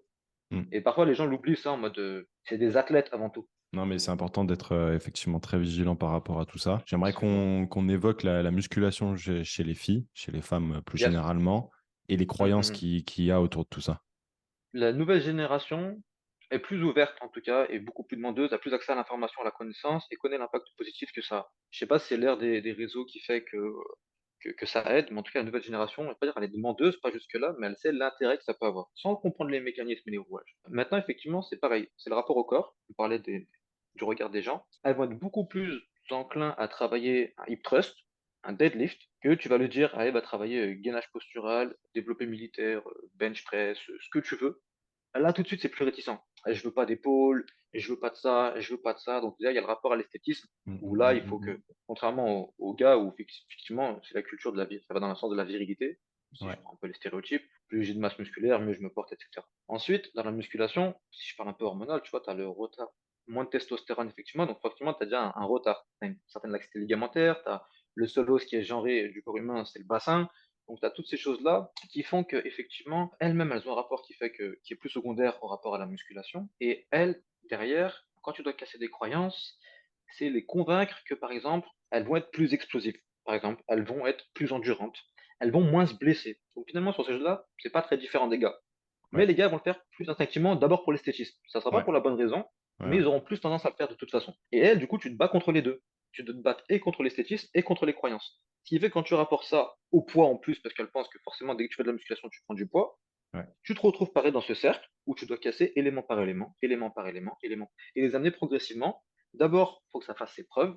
Et une fois que tu es validé, alors là, par contre, à la différence des gars que j'ai pu suivre, c'est des machines de guerre. Ça veut dire qu'une fois qu'elles sont convaincues de l'intérêt que ça leur apporte sur les blessures, sur sur la performance, sur la récupération, ah, c'est elles qui viennent te solliciter. C'est elles qui viennent le matin, tu es encore en train de faire tes straps quand tu es dans un staff, etc. Liamine, on peut faire une séance juste après? Je peux travailler un peu plus ça? Qu'est-ce que tu penses? Je pense que j'aurais besoin de travailler ça. Et du coup, à partir de ça, vraiment, ce côté, je sais pas si c'est lié à l'athlète féminin en général, mais quand elles ont intégré l'intérêt de quelque chose, ah, c'est compliqué de les arrêter, hein, c'est toi qui les freines. Ouais, Tu vois? je Donc vois ça, c'est bien. top dans tu vois?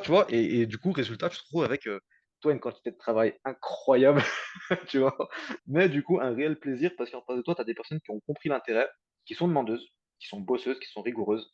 Mais effectivement, au début, ça passe par: «C'est quoi l'intérêt?» Et tant que ça, c'est pas intégré, je t'assure que ce sera les premières à filouter, «Laisse-moi tranquille avec, tes dips, ton gainage, ton core training, ton travail de mobilité», bref, tout ce que tu veux autour de la prépa physique et de tout ce que tous les rouages qu'il y a. Laisse-moi tranquille. Tu as des athlètes qui refusent de le faire encore. Sur les premières générations, tu vois, des athlètes, qui ont déjà prouvé, avec qui moi je travaillais, je dis première génération, mais en gros, trentenaires dans le foot féminin, qui Ouais, étaient bien pas sûr. encore très professionnels, mais qui ont déjà tout gagné parce qu'effectivement, performantes, investissement, dans les premières à Lyon et cetera. Tu en as certaines qui te disent: «Eh, me parle pas de musculation. Moi, j'ai tout gagné sans ces beaux trucs-là. Donc aujourd'hui, tu me parles pas de ton truc. Moi, Mmh, je veux mmh, jouer au mmh. foot». Bah, pareil, tu vois? C'est le staff, l'athlète, le staff, l'athlète.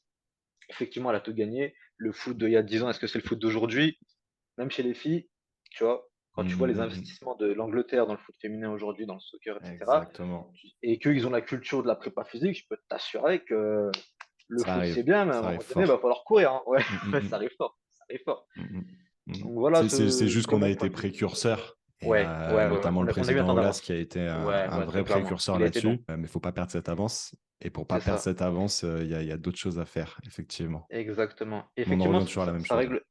Ouais, ouais, et ça règle pas tout. Tu vois, ça règle on est bien d'accord que la prépa physique, c'est pas du foot et il y Ah a rien non, de plus non, non, important que l'entraînement. On est bien d'accord. Mais évidemment. par contre, il faut cocher des cases. Et quand cette case-là, elle est pas encore cochée, on est en train de se dire: «Bon, est-ce qu'on fait la case préparation physique?» On la coche sévèrement, tu vois? Effectivement, il y en a qui ont investi, beaucoup, beaucoup, beaucoup dans ce domaine-là, tu vois? Ils ont pas encore le ballon qu'on a parce que nous, nos joueuses jouent depuis 15 ans, 20 ans, balle au pied, donc il y a un côté hyper spécifique qui fait que puis maintenant, elles ont engrangé de l'expérience, tu vois? Mais quand cette génération de femmes va s'arrêter à l'Olympique Lyonnais, et qu'elles Mmh. auront fait leur temps, effectivement, il Mmh. restera les mercenaires du recrutement, ça c'est très Mmh bien. mh. Mais le pôle centre de formation olympique lyonnais, qu'est-ce que tu vas en tirer? Donc là, il y a tout. Exactement. Quand tu dis, il faut continuer à garder cette avance dans tous les domaines. Justement, Donc, tu parlais du football anglais, football féminin ouais. anglais. Mmh, Je mmh. sais que bah, tu as travaillé avec de nombreuses athlètes anglaises, mais pas que, internationales. Mmh, mmh. Peux-tu Ouais. justement nous parler de ces différences culturelles liées au sport? Franchement, on les a déjà évoqués, mais du coup, effectivement, je vais t'en reparler sur des points très précis qui me reviennent Ouais, là tout de suite. Culture anglo-saxonne, culture australienne, culture, canadienne, ouais, aussi canadienne, tu vois? Islandaise, bon là, c'est un autre niveau, tu vois? C'est ok. vraiment norvégienne, danoise, suédoise, bref, tous ces tu vois? Donc concrètement, j'ai eu des cultures pas mal de cultures différentes, allemande aussi, tu vois? Donc pas Mhm. mal de cultures différentes et effectivement, les aspects hyper importants qu'on a soulignés nous sur, nutrition, préparation physique, hydratation, sommeil, c'est des choses sur lesquelles, en fait, elles vont te tenir tête parce que parfois elles ont plus de connaissances sur toi sur un domaine, Ok. tu vois? Donc en fait, tu te retrouves avec des athlètes, parfois j'avais même je parle de Lucie Bronze, une des cadres à son poste, dans le foot féminin, avec qui quand tu parles avec elle, elle a un diplôme dans la nutrition sportive, tu vois? Donc ça veut Ok. dire qu'elle, elle a fait de l'athlétisme et elle a appris à courir avec sa sœur qui fait de l'athlétisme, Ok. tu vois? Donc il y a toute cette culture-là qui fait que je te parlais d'Elite Carpenter, athlétisme, gymnaste, footballeuse. Ouais. Ça veut dire que je pouvais rigoler avec elle parce que moi, venant du breakdance et on pouvait faire un flip arrière tous les 2 en même temps, Ok. tu vois? Et sans prendre de risques ou quoi que ce soit, dans le sens où en gros, concrètement, ce sont des athlètes. Et donc effectivement, dans les différences de culture, on pourrait parler de quoi? Je te prends de Sarah Björk-Gundersdottir, 1re femme, professionnelle, si je dis pas de conneries, à avoir une grossesse en carrière et à continuer sa carrière derrière, tu vois? Mhm. Et on aura peut-être l'occasion d'en reparler derrière. En tout cas, elle, c'était un exemplarité, un modèle d'exemplarité de travail, tu vois? Si tu prends l'entraînement qui commence à 10 heures, parfois elle arrive avant moi à 8h30, 8h15, elle est là. Tu Yes. vois? Et elle est là parce qu'elle a sa routine et on parle de quelqu'un qui a 20 on va dire la trentaine pour pas me tromper, la trentaine, tu vois? Elle est là 8h30, 8h45, mobilité articulaire, échauffement, routine. Derrière, après l'entraînement, tu vas la voir faire une séance soit en spécifique sur le terrain, soit en préparation physique en dehors de ça, mais pas n'importe quoi et toujours coordonné avec le prépa physique dans ce qu'elle veut travailler. Donc une éducation et c'est même elles qui vont te dire à un moment donné, si la coach ou le coach va te dire: «Rentre sur le terrain maintenant», elle va dire: non, non, non, tu m'as pas prévenu, j'ai pas eu le temps de m'échauffer, tu me laisses m'échauffer, ensuite je rentre. Et c'est là où je te dis, en fait, faut rester à l'écoute parce que, ne serait-ce que par leur vécu, pour les Françaises notamment, et leur expérience aussi, mais du coup, Mhm. elles, par rapport elles-mêmes à leurs propres connaissances, tu restes grave à l'écoute. Et du coup, je parlais avec Lucie Bronze, enfin pas je parlais, c'est mon collègue Thibaut Aubin, que je salue également, qui m'a expliqué que Lucie Bronze, elle achetait systématiquement un paquet de bonbons avant les matchs. Pas pour le manger avant le match, parce que en termes de digestion, elle trouvait pas ça ouf. Par contre, dans sa connaissance liée à la nutrition, je suis pas allé vérifier l'information, mais en gros, elle exprimait que le meilleur moment pour elle, pour manger des bonbons qui est son aliment plaisir, c'était après avoir couru 90 minutes et fait 12 bornes. Sachant Ok. que c'est une sprinteuse, elle envoyait. Donc, elle Ok. avait son paquet de bonbons pour les matchs, et c'était son moment plaisir. Tu vois, son cheat Pas ce meal à elle, match. etc., sucré. Ouais, la post-match. Et du Ok. coup, bah, t'avais des coachs, des fois les staffs français, tu vois, et je suis critique, mais c'est vraiment le fait, qui allaient critiquer sa pratique. Ok. Tu vois, en disant, elle fait n'importe quoi, elle mange des bonbons, elle donne le mauvais exemple, va poser la question, et accroche-toi à la réponse. Parce que d'ailleurs, elle aurait pu terminer de faire ça n'a rien à voir, mais j'exagère, mais en gros, un cycle de Krebs, une glycogénolyse, tu vois, elle aurait pu te désigner un truc comme ça. Donc elle, c'est un exemple parce que c'est l'exemple le plus haut que j'ai eu, mais il y a la culture aussi des compléments et du supplément, où effectivement, toute sportive qu'elle soit, soccer ou pas soccer, culture anglo-saxonne, Canada, Australie, ils sont très vite, très très vite rapprochés par des marques. Il y Ouais. a le jeu des marques. Ouais. Et du coup, tout le monde leur donne tout et n'importe quoi. Et des fois, c'est trop. Et je vais les critiquer un petit peu parce que des fois, c'est trop. T'as des marques où le prenez des, je me rappelle d'une marque, je me rappelle plus le nom de la marque, je vais pas la citer, mais shot de collagène le matin avec déjà 20 grammes de protéines. Juste après, tu avais un truc qui est caféiné, mais avec 10 fois les apports de la journée en caféine. Juste après l'entraînement, ils donnaient un autre truc où tu avais glucides, protéines, lipides, enfin, je sais pas, une sorte de une whey améliorée ou un truc comme ça, tu vois. Et complément sur complément sur complément sur complément. Et résultat, non, même supplément, parfois, en fait, en réalité, ça rentre plus de la supplémentation, de la complémentation, parce qu'il n'y a pas de déficit. En réalité, tu n'as Mhm. pas autant de besoin vu qu'elle mange très bien. Donc, on est plus Ouais. dans la supplémentation inutile. Et quand je parle avec elle, et des fois, tu retrouves avec des athlètes avec des vrais impacts liés à la supplémentation alimentaire. Problème de tendinopathie, problème de rigidité, problème de digestion, problème de sommeil, problème de, tu vois. Et Mm. là, du coup, c'est le vice inverse qui est poussé à son extrême. Et du coup, tu as les dérives du dopage où là, elles font attention, mais dans d'autres sports, c'est pas le cas, tu vois. J'aimerais qu'on parle de quelque chose d'assez important chez une athlète, Mhm. enfin chez une femme. Ce sont les cycles hormonaux. On Yes. connaît leur importance sur la gestion de la charge d'entraînement. Mhm, Est-ce que mhm. selon toi, le staff médical et plus largement le staff technique, la famille pour une mineure, doit être au courant? En gardant la bienveillance, en expliquant l'intérêt de l'athlète, est-ce qu'on naît cette information, est-ce qu'on va en faire surtout? Oui, il faut qu'on soit au courant. Le staff médical, c'est sûr, bien qu'il ait tenu au secret médical. Et après, derrière, à partir du moment où si tu as les moyens d'adapter les contenus d'entraînement, le nombre d'entraînement, la charge d'entraînement aux athlètes, il faut que tout le staff puisse comprendre pourquoi on le fait. Sinon, personne ne peut se coordonner. Le prépa peut pas faire son taf s'il ne sait pas pourquoi cet athlète doit être adapté. Ouais. Et donc, effectivement, on n'est pas encore au stade, en tout cas dans ce que j'ai connu, à ce que pour que déjà dans les centres de formation très tôt, on parle du foot, on puisse adapter les entraînements à ça. Mais par contre, effectivement, chez les pros, il faut que le prépa soit au courant. Il faut qu'il ait cette information, c'est important, tu vois. En gros, ça corrélé à ses RPE, corrélé à d'autres choses, son sommeil, etc. Et tout ce qui va avec, que tu peux intégrer dans les RPE ou autre chose, sur de la data, comme la variabilité de la fréquence cardiaque, etc. C'est qu'à un moment donné, on ne va pas se baser que sur ça, mais ça, corrélé à ça donne un indicateur qui fait que, attention, levons le drapeau sur cette joueuse, sur cet athlète, et adaptons-la. Attendons pas la casse et en faisant de la prévention trop tardive, finalement, ça ne parle pas de la prévention. Adaptons notre contenu, même si des fois, bah, également, ça demande de l'adaptation, mais effectivement, le prendre en charge de manière le plus intelligente quand c'est possible, en tout cas. Ok. Mais du coup, est-ce que c'était utilisé par le staff pour C'était individualiser les entraînements ou pas? celui qui avait la main sur ça, c'était le médecin, Oui. heureusement. Parce que parfois, je mets une petite piqûre et une dédicace à Franck Légal par rapport à ça, mais parfois, certains jouent de leurs compétences quand ils n'ont pas lieu de jouer de leurs compétences, tu vois. Mhm. Et dans ce domaine-là, heureusement, c'est encore le médecin qui a le dessus. Pourquoi? Parce qu'il y a encore beaucoup de tabous par rapport à ça en France. Et c'est compliqué pour un coach, quel qu'il soit, d'aller parler des règles à une joueuse en disant, me ramène pas à mes règles. Tu vois, en gros, je suis une femme, je suis une athlète, Mhm. me ramène pas à mes règles. Et ça, je te parlais de bienveillance, faut savoir le faire. Et quand c'est le médecin, il y a un discours déjà qui est, on va dire, scientifique, posé. Tu vois, c'est pas le même rapport. Le coach, le médecin, c'est pas la même place, mais en tout cas, dans ce domaine-là, le médecin, c'est lui qui fait le garde-fou et c'est lui qui a accès à toutes les informations. Donc, tout le monde a accès au RPE, tout le monde a accès à ces informations-là pour avoir la charge interne de l'athlète, son ressenti, etc. En plus de la charge externe de ce que le prépa va nous donner dans les informations de ce qui est prévu à l'entraînement et ce qui a été fait la veille, et de la planification et de tout ce qui va être fait cette semaine. C'est le médecin qui tire la sonnette d'alarme en disant, bah effectivement, parce qu'effectivement, la joueuse, ça peut venir de la joueuse, hein, pour douleur de règles, par exemple, dans son cas-là, ou phase ovulatoire, parfois, chez certaines femmes, là, au moment de l'ovulation, tu as des douleurs qui peuvent durer 1 ou 2 jours et du coup, qui Mhm. peuvent poser des problèmes. Et du coup, effectivement, c'est le médecin qui va dire, des fois, il va les surprotéger, mais c'est bienveillant, tu vois. Donc, des fois, tu as certains staffs qui sont pas à l'écoute parce que, je sais pas, si la coach est une femme et qu'elle va dire, ah, c'est bon, moi, je me suis toujours entraîné avec des règles, tu vois, j'exagère le truc, prends ça et va jouer, tu vois, et va Ouais. t'entraîner. Et des fois, le médecin va surjouer. Parfois, c'est les kinés qui vont surjouer le truc pour protéger l'athlète. Mais après, souvent, les staffs sont bienveillants et adaptent la chose parce qu'ils pensent à la bienveillance. Quand il y a un gros match, qu'on se dise, levons le pied sur cet athlète-là qui est hyper important dans notre 11 de départ pour l'avoir au top de sa performance pour le jour du match qui est dans 2 jours. En général, le coach, il est à l'écoute et il n'hésite pas à adapter l'entraînement tant que possible. Après, effectivement, si tu as sur un groupe de 30 joueuses, il faut adapter chaque jour à ça, tu au cycle hormonal et aux douleurs liées aux règles, ou, etc. C'est plein staff qu'il te faut. C'est une squad. C'est un squad. C'est vraiment un squad, tu vois, pour reprendre ton truc, son nom, c'est vraiment un squad où il te faut 15 prépas, 12 kinés, Ouais. 4 triathlètes, tu vois, c'est autre chose. Donc non, on peut pas faire que ça, on peut pas se baser que sur ça. Mais en tout cas, c'est pris en considération du mieux possible et on lui donne l'importance que ça a. Mais après, dans le travail, dans le degré d'abnégation qu'elles ont, ces athlètes, elles s'arrêtent pas avec ça. Donc pareil, il y aurait des croyances à casser à un moment donné en disant, bah, même si pour toi c'est rien, tu t'es toujours entraîné avec ça, nous on sait que, je sais pas, entre l'âge, tes blessures et tel facteur plus tel facteur plus tel facteur, il Mhm. vaut mieux que tu lèves le pied sur cet entraînement-là. Et là, par contre, c'est au staff d'être fort et d'imposer la chose. Mhm. Parce que l'athlète, sur le terrain, tu le retires que de force, hein. Il veut jouer, il va jouer, hein.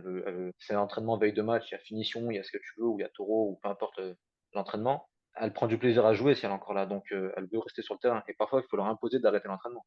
Parfois, elle finit son entraînement et elle continue de faire des frappes, des finitions, des choses comme ça, etc. Et c'est là où le staff doit être fort, notamment dans ces moments-là. Ouais. Et manager, en fait. Manager, gérer les volumes, gérer les intensités, en fait. Ouais, exactement. En réalité, Peut-être, c'est comme tu dis, d'un point de vue bienveillant, être malin, en fait, dans l'approche que ouais, tu vas avoir. Et peut-être le faire de manière un peu filou, si je puis dire. Et bien sûr. voilà. Mais bien sûr, c'est exactement ça, tu vois, et ça sera pas mal perçu parce que de toute façon, c'est de l'adaptation dans le discours et on doit s'adapter de toute façon à chaque Mhm. culture, à chaque personne et on est là pour ça.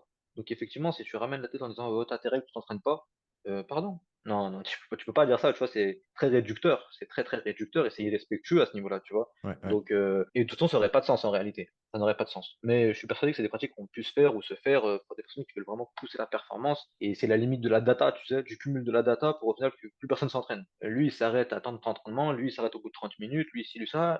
Elle a ses règles, elle s'entraîne pas. Elle a mal dormi, elle s'entraîne pas aussi, tu vois. Donc, il faut aussi contextualiser et Mhm. s'adapter et au discours du coach et à l'athlète. Malgré tout, là, on parle de choses quand même exceptionnelles, c'est-à-dire avec un staff qui est conséquent. Toutes les athlètes féminines, malheureusement, même si j'aimerais que, au fur et à mesure, ça évolue à ce niveau-là, mais n'ont pas accès à un staff et notamment bah, un médecin qui soit assez proche d'elles dans la gestion de tout ça. Et puis après, Hum, ben, hum, tout un staff médical, etc. Est-ce que tu penses hum. que pour une athlète amatrice ou de jeunes athlètes qui n'ont pas accès à tout ça, comment tu penses qu'on pourrait gérer tout ça? Comment tu pourrais gérer Parce que tout ça? finalement, les problématiques, elles sont quand même identiques, même si les volumes Ouais, d'entraînement non, bien sont sûr, différents. Les capacités aussi des corps, par définition, sont différents, parce que ce pas bien des sûr. athlètes professionnels. Est-ce que justement, il faudrait lever des tabous par rapport à ça? Est-ce que non, ça fait partie de l'intime et il faut faire attention? Enfin voilà. Qu'est-ce que tu en penses? Est-ce que une athlète amatrice devrait dire, bon, bah moi, là, je le sens pas et le dire, pas le dire? Ils viennent, je crois, d'autoriser en Espagne de mettre en place le congé, j'ai oublié le terme, mais c'est le congé pour les règles douloureuses. Ok. Tu vois, ils viennent de le mettre en place. C'est un truc qui va rentrer dans pas longtemps dans leur texte de loi. Typiquement, effectivement, il y a un truc à lever au niveau tabou par rapport à ça. Mais en fait, je veux dire, c'est hyper athlète dépendant finalement, parce Hmm. que toutes les femmes le vivent différemment. T'as des femmes qui vivent Complètement, des ouais. périodes hyper douloureuses à se plier. Moi, je vois des jeunes athlètes se plier pendant leur période, sur des périodes différentes au moment du cycle, hein, ça dépend vraiment. Mmh, mmh, mmh, mmh. Mais juste avant les règles, c'est hyper douloureux. Pour certains, c'est les règles qui sont hyper douloureuses. D'autres, c'est d'autres périodes, tu vois? Et puis, en plus de ça, elles le vivent différemment. En plus, quand tu parles de jeunes athlètes, tu as la ménarche qui fait qu'elles sont pas toutes réglées de manière donc tu peux pas te baser sur un cycle qui est régulier. Pendant un temps, c'est irrégulier pendant de nombreuses années. En plus, le jeu du sport fait que tu peux augmenter, ces perturbations dans le cycle qui essayent de se régulariser finalement. Donc c'est hyper complexe. Je pense qu'il faut lever des tabous s'il y a des athlètes et je pense qu'il y en a qui ont du mal à en parler et ça fait écho typiquement, directement pour moi aux fuites urinaires chez la femme. Pour moi, c'est exactement la même chose où là, pour moi, il y a un vrai, vrai, vrai tabou. Autant les règles, c'est quelque chose qui est instauré, on en parle et cetera, Ouais. mais c'est pas au niveau des fuites urinaires chez la femme, qui pourtant, je t'assure, c'est un gros dossier. Mais par contre, là, il y a un vrai tabou. Mmh. Là, il y a un vrai tabou, c'est que moi, peut-être parce que je suis un homme et qu'elle se sentait pas assez proche de moi pour en parler, peut-être que j'en parlais au médecin, mais le secret médical oblige, il m'en parlait pas. Pourtant, c'est la partie prépa kiné, dire kiné pour rendre au kiné ce qui leur appartient, dans la rééducation périnéale, mais dans le renforcement périnéal, le prépa peut aussi avoir sa place et du coup avoir conscience de ça, tu vois? Tout le travail du transverse, des sphincters et cetera. Et pour moi, là, il y a un vrai tabou. Donc je vais déjà avant de switcher sur ça, effectivement, pour des jeunes athlètes, pour moi, il faut pas mais après je te dis, ça dépend du feeling que tu as avec ton coach ou ton staff en toi ou Ouais, même bien je vais dire sûr. juste du coach s'il y a que le coach, tu vois? C'est qu'il y a des coachs, tu sens que tu peux leur en parler, d'autres qui vont dire: «Un peu chier avec ses problèmes de règles», tu vois? C'est aussi brut que ça, mais il y en a, je pense vraiment qu'ils réagissent comme ça en réalité. Et je pense que même elles non plus, elles n'ont même pas la connaissance de savoir à quelle période finalement il faut faire le plus attention Ouais. si tant est qu'il y ait une période, parce qu'en gros, ils sont pas tous d'accord dans les études. De l'autre côté, entre, à quoi il faut faire attention, comment y remédier, quoi faire finalement, tu vois? Et Mmh mh. donc, je vais te donner deux-trois billes, mais, nous on avait, Ganaël qui faisait un travail dessus assez conséquent sur, l'impact du cycle hormonal, des phases du cycle hormonal sur les blessures musculaires, ligamentaires, tendineuses, entre autres. Et du coup, bah, qui avait ressorti de son document, donc pareil, pour en aller voir d'autres, mais certains vont te parler de la phase folliculaire, donc c'est la période qui est avant l'ovulation. D'autres vont te parler de la phase lutéale qui est après l'ovulation, donc on va dire pour un cycle de 28 jours du 14e au 28e jour. Et du coup, bah, tu prends le papier de Ganaël, il met en avant que la phase lutéale, qui est donc après l'ovulation pour rappeler à partir du 14e jour, qui est le plus à risque de blessure musculaire à partir de cette phase-là. D'accord? Parce qu'en gros, tu es censé avoir, à ce moment-là, tu as un pic de progestérone et d'œstrogène, imprégnation hormonale ou pas, je ne sais pas, tu vois? Mais concrètement, à ce moment-là, ce pic-là d'œstrogène, qui prépare le corps à une éventuelle fécondation, fait que tu aurais plus de risques de blessures musculaires. Bon, il faudrait d'autres documents, tu vois? De l'autre Mmh. côté, tu lis d'autres choses qui vont te dire que les blessures ligamentaires, c'est un autre moment. Bref, tu lis tout son contraire. Concrètement, ils sont pas encore d'accord. Ils Ouais. sont pas encore d'accord sur ça. En tout cas, ce qui est sûr, c'est que c'est pour ça que c'est athlète dépendant, c'est pour ça que c'est hyper compliqué. Mais je pense que c'est des questions que chaque athlète doit se poser et se poser 30 secondes en se disant, à un moment donné, sur un mois ou 2 mois, quel est l'impact de mon cycle menstruel sur, pas forcément ma performance parce que c'est court, mais en tout cas sur mon état général. Et maintenant, quelle stratégie je mets en place? Et là, effectivement, tu trouves tout et son contrat sur Internet, mais concrètement, c'est là où en fait il faut avoir les bonnes personnes autour de toi pour te conseiller au mieux et pas te dire des conneries sur comment adapter le truc. Ça peut être tout con, ça peut être juste mettre un protocole de petite prévention sur proprio, un peu de renforcement, un peu de prise de conscience, peu importe ce que tu veux, tu vois, faire se concentrer sur son sommeil. Il y a plein de pistes possibles à explorer. Et c'est pour ça qu'il faut vraiment aller chercher ces choses-là et pas avoir peur d'en parler, encore une fois, avec les bonnes personnes. Ouais, d'enquêter sur tout ça, tu as raison. Justement, bah, je voulais qu'on parle des incontinences, urinaires, notamment Urinaire? Ouais. d'effort, qui sont un trouble qui touche énormément de sportives. Je crois que j'avais lu, 50 des femmes, hein, donc Selon enfin, les dans ouais, certains sports comme la gymnastique, c'est 80. tu imagines? Tu vois? Donc oui, C'est vrai. effectivement, c'est là, je parle d'un point de vue, tout sport confondu. Mmh mh. D'ailleurs, j'avais écouté un podcast, il me semble, d'Emmanuel Attia, qui est une de nos consoeurs, lyonnaises et qui fait des cours de pilates avec un groupe, d'athlètes féminines et je crois qu'il avait posé la question qui, clairement, a des fuites urinaires quand, notamment je crois qu'elle parlait avec des athlètes en CrossFit, quand ils Ouais. vont faire de la corde à sauter et cetera. Elles se sont Mmh. rendues compte toutes que, bah, elles étaient pas toutes seules et ça lui Ouais. a permis, il me semble, bah, voilà, d'expliquer que c'était pas normal et qu'il y avait des choses à faire, par rapport à tout ça. Est-ce que justement c'est un sujet qui est évoqué, dans un staff Et c'est professionnel? tu vois, c'est exactement ça, dans le sens où finalement les règles, c'est un truc de société. On sait que le cycle hormonal des femmes, c'est ça, donc c'est Mmh. posé. Par Mmh. contre, avoir des fuites urinaires, Mmh. c'est pas «normal» entre guillemets. Donc du Ouais, coup, il y a un super tabou sur ça. Il y a un super ouais. tabou sur ça et comme tu dis, même les femmes elles-mêmes, tu vois, dans cet exemple-là, Ouais, ouais, elles le savent pas forcément. Elles se servent pas en mode: «Ah mais je suis pas Ouais, toute seule dans ce cas-là». ouais, ouais, Tu vois? ouais, c'est fou. Tu vois? C'est ouf, hein. Mais du coup, effectivement, nous et ce que je disais, c'est là où il y a un méga tabou, c'est que moi, je pense que sur mes 4 ans, il y en a pas une qui m'en a parlé, hormis OK. celles qui étaient dans des cas de, grossesse. Tu vois? Ouais, Ou post-accouchement, tu vois? Dans ces cas-là. Là, elles en parlent parce que ça fait partie du process, c'est moins tabou, c'est normal, le périnée et cetera, nin nin, pas de problème. ouais, Mais pour toutes ouais, les ouais. autres, pas une m'en a déjà parlé. Je sais qu'il y a eu des choses qui sont dites en off avec le médecin et cetera, mais du coup, vu que l'impact derrière, il devrait avoir un impact sur qu'est-ce qu'on en fait de cette information-là? Parce que derrière, c'est pour donner des cachets, des choses comme ça, c'est inintéressant. Par contre, c'est pour faire un travail, intégrer le périnée, d'éducation et cetera. Là, le kiné, le prépa, ce que tu veux, le staff technique compétent en tout cas et paramédical, là, il se passe quelque chose. Mais il y avait pas on en discute du périnée, du transfert, des sphincters, de comment l'activer. Nous, dans notre casquette de kiné, c'est quelque chose qui est hyper important. Dans l'éducation, et cetera, on leur explique qu'effectivement, la pression abdominale est très, très, très supérieure à ce que le sphincter urétral peut supporter dans certains de leurs mouvements. Donc, il faut aller renforcer cette chose-là. Il faut aller renforcer ce plancher. Il faut l'intégrer dans des mouvements aussi simples que une planche, quoi. Quand tu te réveilles, tu fais dans ta routine, tu mets un peu de planche pour aller activer l'ensemble, et cetera, un peu de truc dynamique. C'est des moments où tu dois l'intégrer. Tous les jours 5 minutes, bah, c'est tous les jours 5 minutes. Donc nous, on l'a dans le discours. Maintenant, c'est pas, à mon sens, pas assez carré, enfin pas assez imposé, quoi, parce que c'est hyper important. Peut-être parce qu'en fait, en réalité, c'est que ça a un impact trop sur le long terme pour ces femmes-là, et que du coup, ça passe pas dans les priorités absolues, tu vois. Je ne sais pas. Mais en tout cas, effectivement, on en parle parce que nous, on a cette conscience-là, mais qui n'est pas formé à ça n'en parlera pas. Complètement, non, mais c'est vrai que tu as raison par rapport aux menstruations qui sont quelque chose, bah, n'importe qui connaît, voilà, sait que c'est des choses dans le cycle, alors, voilà, que les femmes ont des cycles Ouais, hormonaux, ça des va prendre menstruations, ouais, voilà, bien sûr. c'est normal Mmh. et tout le monde le sait.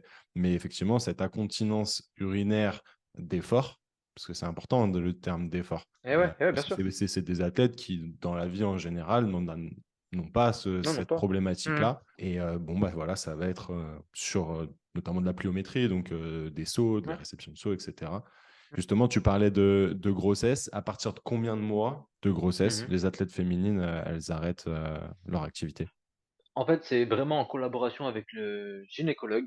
Ouais, Ça, gynécologue du sport, il y en a pas beaucoup, mais en tout cas, c'est souvent tu as des gynécos, l'école principale, c'est faut faire attention, faut arrêter le sport et j'exagère un petit peu dans le propos, hein, je suis un peu un ton provocateur, mais c'est un petit peu ça.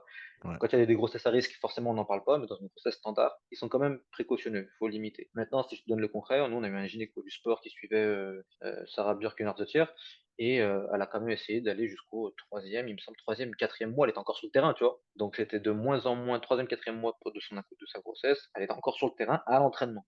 Et Ok. après, à partir de là, entre les troubles du premier trimestre, les nausées, les vomissements, la fatigue, la perturbation, etc., tout ce qu'il peut y avoir, il y a ces changements hormonaux qui sont forts au premier trimestre. Effectivement, ils ont décidé de la retirer de l'entraînement. Ok. Mais par contre, elle continuait le travail en salle avec le PP ou avec le kiné, mais notamment avec le PP, plutôt avec le préparateur physique à ce moment-là, ou celui de les réathlètes s'il y en a un, bien que ce soit pas de la réathlète, mais en tout cas c'était pris comme tel, pour continuer, elle, son conditioning et faire tout ce qu'elle peut faire. Donc ça veut dire que elle peut aller jusqu'au bout en réalité. Tu as des témoignages d'athlètes qui ont perdu, ont fait une rupture de poche des os en plein overhead squat. Tu vois. Hop, pam, poche des os, fini, on y va, accouchement, et en plus, ça Let's facilite go. l'accouchement. Donc, non, je te jure, c'est en pleine salle de CrossFit, j'ai vu des trucs comme ça, où en gros, en pleine poche des os percés, plein overhead squat, c'est parti, et je sais pas si c'est un lien direct, mais j'ai quand même l'impression que les sportifs ont des accouchements, après, peut-être que j'en connais pas, j'ai pas des cohortes assez grandes, Oui, oui. mais concrètement, j'ai l'impression que le sport quand même facilite au moins le retour derrière à un transverse de qualité, à une cicatrisation, à toutes ces choses-là. Et comme on sait l'impact bénéfique du sport en général, forcément, tu peux te dire qu'il y a un impact derrière aussi pour la grossesse en général, et l'embryon, fœtus, etc. Nous, sortie de l'entraînement, fin de premier trimestre, elle était sortie de l'entraînement, mais elle a continué le sport jusqu'à ce qu'elle rentre chez elle pour finir sa grossesse. Donc, je veux dire 6, 7, 7 mois, mais culture sans je peux t'assurer que je pense que jusqu'à la veille de son accouchement, elle faisait du sport. Amel Majri, pareil, pour ne citer aussi elle. Je sais que jusqu'au bout, elle faisait du sport aussi Ouais. minime soit-il, mais adapté, mais toujours, toujours dans le travail, toujours dans l'effort, dans ce qu'elle peut faire. Et je me rappelle qu'elle a fait un stage au Qatar pour sa rééducation parce qu'elle, elle a cumulé rééducation des croisés et grossesse. Et bah Ouais. finalement, il faut que tu continues à bosser. Et bah elle a bossé, ça s'est super bien passé. Après, la question, c'est combien de temps tu mets pour retrouver le terrain, tu vois, avec l'enfant. Exactement. Donc Et voilà. justement, j'aimerais qu'on parle de cet impact postnatal avec, Mhm. bah, justement, comme tu parlais, du plancher pelvien, l'abdomen, etc. Tout le conditionnement général de l'athlète féminine. Qu'est-ce que vous faites? Combien de temps vous le faites? T'as différents cas de figure, notamment deux là pour le cas. pour le coup, pardon. Récupération, cicatrisation, on va dire accouchement par voie basse, pas eu de complications dans l'accouchement en tant que tel, pas de truc épiphysaire ou quelque chose comme ça, peu importe, on va pas rentrer dans les détails. Mais tu as le plancher pelvien qui doit cicatriser, se retonifier, retenir à sa position basale, si tant est qu'il puisse revenir à la position basale complètement. Il te faut en moyenne, tu vas dire, parler avec les JJ, ils vont te dire en gros entre la période où tu te reposes et la période où tu attaques la rééducation périnéale, en gros 3 mois, ils vont te parler. Ils vont te parler des 3 mois. 2 à 3 mois selon les écoles, selon comment s'est passé l'accouchement, etc. Ils vont te parler de 2 à 3 mois avant de reprendre une activité physique. Le fait est, c'est que en pratique, ça se passe beaucoup plus rapidement parce que tu Mhm, peux faire les deux en même temps. Tu vois, en fait, si tu fais les choses correctement, tu peux reprendre une activité aussi basique que du vélo, après quand même un peu de récupération, d'accord, hein, mais mhm, corrélée et complétée par un travail. De la même manière que le kiné passe la main au prépa sur certaines choses, mhm, quand il n'a pas les mhm, deux mhm. compétences, et ben de la même manière, rééducation périnéale et retour vers l'activité physique se complètent, et à un moment donné, il y en a un qui lâche le grappin sur l'autre pour que l'autre prenne le dessus. C'est la même Mhm. chose. Si c'est géré comme ça, rééducation périnale qui est faite soit par une sage-femme, soit par un kiné, ça dépend Mhm. des affinités, etc. Donc là, Ok. pas de problème, l'athlète est libre de se faire ce qu'elle veut. Et à partir de là, eh ben, selon les cas, 6 semaines, 3 semaines pour d'autres, elle revient dans l'entraînement pour faire des choses aussi simples, très très simples, tu vois. Ça peut être vraiment n'importe, ça peut être vraiment tout et n'importe quoi. Tout ce qui va pas solliciter, même s'il y a beaucoup de monde qui le sollicite, périnée, sangle abdominal, tu peux aller le chercher. Donc pourquoi t'en priver, sachant que c'est ces moments-là finalement forts où tu peux aller chercher des choses où elle n'a pas le temps d'aller chercher le reste du temps. Exactement. Et c'est pareil pendant la Profiter de ça. Ouais. grossesse. Mhm, Exactement. C'est comme quand quelqu'un est blessé sur un membre inférieur, bah, tu vas optimiser sur le reste. Bah, c'est mhm. le même état d'esprit. Et je te donne l'exemple du Gunnar, elle est revenue 5 mois, elle était retour au premier match. Ouais, donc c'est bien. Et justement, on connaît l'importance d'un suivi post-retour au terrain après une blessure. Est-ce que lors d'un post-grossesse, il y a un suivi qui s'effectue également, malgré, bah, comme tu dis, ces 5 mois, voilà, tac, elle reprend l'activité, elle reprend la compétition même. Hmm. Est-ce qu'il y a un suivi derrière et si oui, pendant combien de temps? En réalité, c'est le rôle de deux personnes. C'est le rôle de la personne qui prend en charge sa rééducation périnéale, qui souvent Ouais, travaille par biofeedback, ouais, et du gynécologue. ok. Ça veut dire que le gynécologue, à un moment donné, doit donner un feu vert. Ça peut être le médecin, mais en général, on préfère aller voir un spécialiste dans ce moment-là. Donc le JJ doit aller donner le feu vert. La personne qui est en charge de sa rééducation périnéale, qui travaille par biofeedback, doit attester d'une certaine compétence périnéale et abdominale qui assure au moins le retour à un périnée, à un travail plancher pelvien fonctionnel. Mhm. Tu vois, même d'ailleurs autour des questionnaires des fuites urinaires, du coup là c'est très lié à ça, ils en parlent beaucoup à ce moment-là, c'est vraiment en lien et en discussion. Et du coup, tu as vraiment ce suivi-là qui est ponctuel si la compétence basale pour l'activité est maintenue et est assurée, pardon. Ça va assez vite en réalité ensuite par la suite et t'as pas un suivi sur un an par exemple, tu vois. Tu as un suivi de 0 à 6 mois, on va dire surtout 0 à 3 mois forcément parce que c'est le gros du taf, ensuite de 3 mois à 6 mois. Déjà dans la tête de l'athlète, ça reste actif et présent, donc elle va y penser dans chaque exercice, etc., dans ses warm-up, ses routines de travail, dans sa Mhm. prépa physique, elle va y penser. Et après, derrière, tu as la personne qui est en charge avec elle qui va continuer de l'accompagner ponctuellement en finalement, bah, à la manière d'un kiné ou d'un prépa, faire de moins en moins de séances parce que finalement, elle prend son indépendance vis-à-vis de ça et elle a bien Ouais, bien identifié sûr. ce qu'elle doit faire. Tu as autonomisé le processus et Exactement, c'est exactement ça. Après, pareil, tu as des auto-questionnaires, des choses comme ça, pour te rendre compte un peu plus et creuser, mais tu vois, tu pourrais le faire de vive voix, comme avec un questionnaire, les écrits restent, ça te permet d'avoir des données, etc.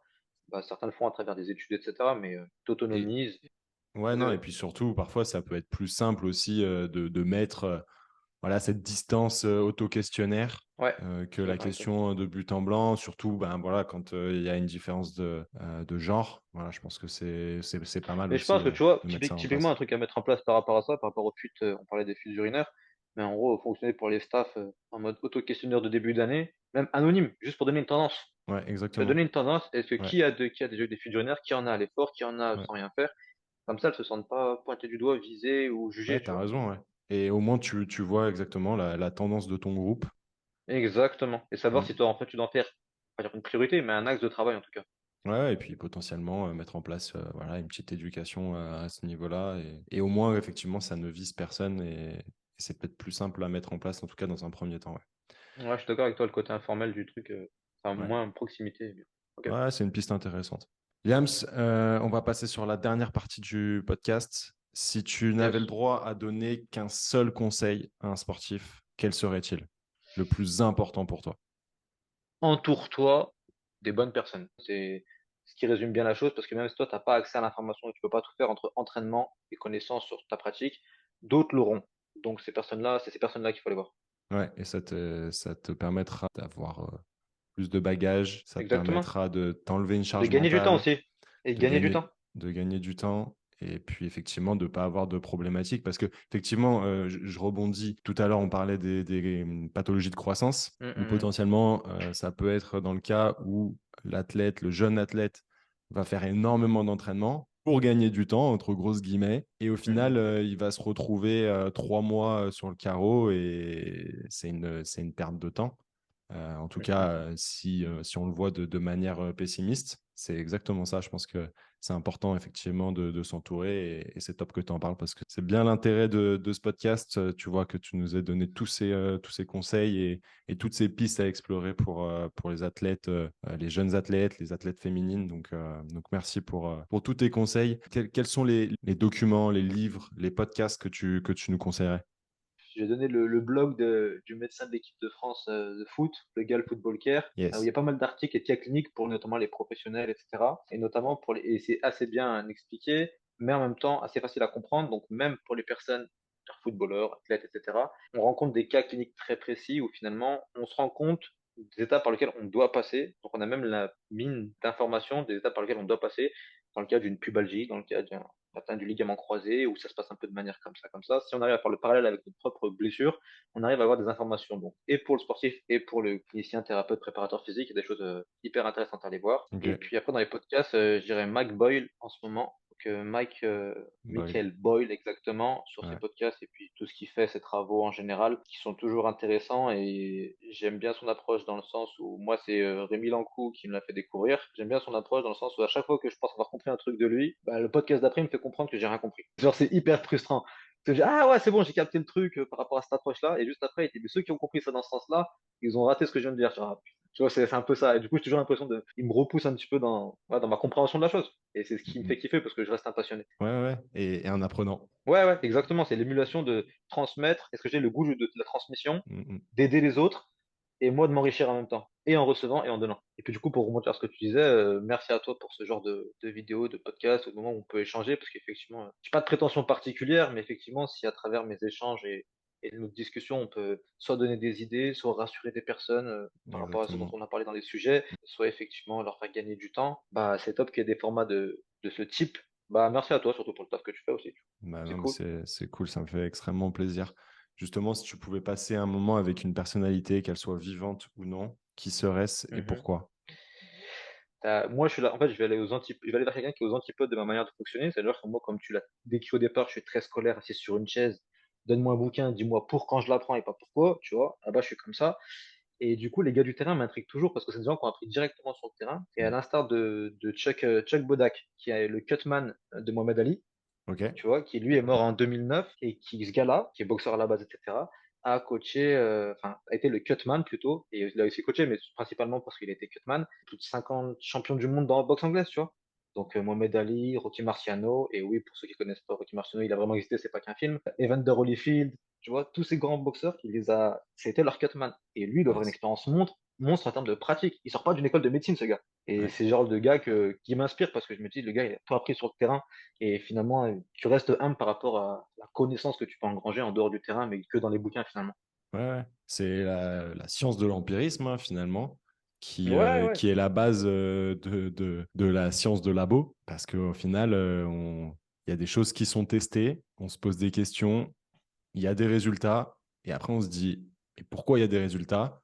ouais, Et voilà. c'est pour ça que derrière, il y a des études qui sont faites. Mais je pense que c'est important que tu soulignes tout ça parce que on est quand même vachement dans un mood Ouais, un courant. EBP très scientifique dans nos Ouais, ouais. pratiques. Et je pense il faut pas délaisser toute la Ah partie non, empirique et donc cette partie de terrain, tout simplement. exactement, je regardais, alors, il se trompait sûrement à travers certaines choses, et pour finir dessus, mais je regardais les entraînements des lutteurs des années 1915-1920, et qui performaient, tu vois, mais tu vois les gabarits, tu sens qu'ils travaillent, tu vois, les gars faisaient des vraies performances, tu vois les entraînements, effectivement, ils ne posaient pas 15 000 questions non plus, donc il y avait des Ouais, choses qui étaient aberrantes, mais il y a des choses qui étaient sacrément concrètes et efficaces, et on y revient aujourd'hui, tu vois, après 800 études, 4000 personnes en cohorte, etc., tu vois. Mais c'est pour exactement. confirmer, effectivement, quand les deux se relient, c'est top. Yes. Ouais. Quel est le meilleur moyen de te contacter pour qu'on puisse aller un peu plus loin si on veut travailler avec toi? Dis-nous un peu. Je dirais là où je suis le plus actif en ce moment, ça reste sur mon Instagram, Liams PSC. Et sinon, vous me retrouvez sur LinkedIn aussi, au même nom, avec LPSC comme initial, pour Liamine Physio Sport Consulting. Principalement, ouais, c'est les deux endroits sur Internet où vous pouvez me trouver. Parfait. Bah, je mettrai tout ça en lien dans la bio. Et puis, si les gens veulent te contacter pour revenir sur tout ce que tu as dit, s'ils veulent Ouais, travailler carrément. avec toi, comme ça, Ou même ça sera échanger, on est toujours. exactement. Ouais, ouais, ouais, Merci. exactement. C'est vrai que les gens nous posent quand même de plus en plus de questions. Ouais, ouais, j'aime bien ce côté, sans jouer la médecine la consultation, de e-consultation, mais parfois je me prête au jeu de prendre le temps de répondre, Ouais, je trouve ça ouais, ouais. intéressant même moi. Puis Mm. donner des pistes, en fait, finalement.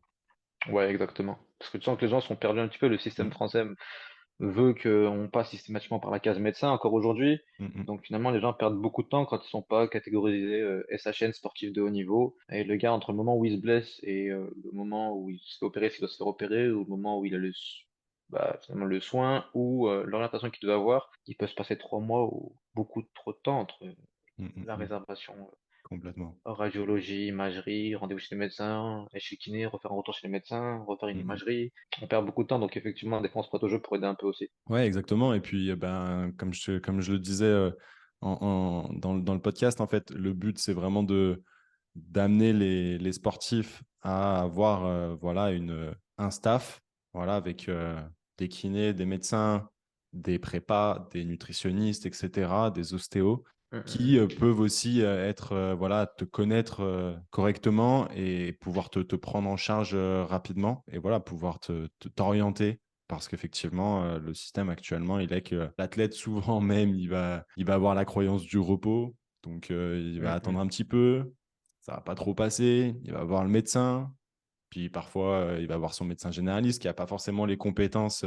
Voilà, on parlait des gynécos du sport parce que c'est quelque chose qui est particulier, en fait, hein. Ouais, Ben ouais, là, ouais, vraiment. d'un point de vue un peu plus macroscopique. Un médecin du sport, c'est important. Et quand on a des pathologies liées au sport, il faut aller voir des spécialistes liés au sport, que ce soit un médecin, un kiné, un nutritionniste. Euh, Exactement. Et c'est des c'est personnes qui faut... fonctionnent en circuit. Des personnes qui Exactement. fonctionnent en circuit.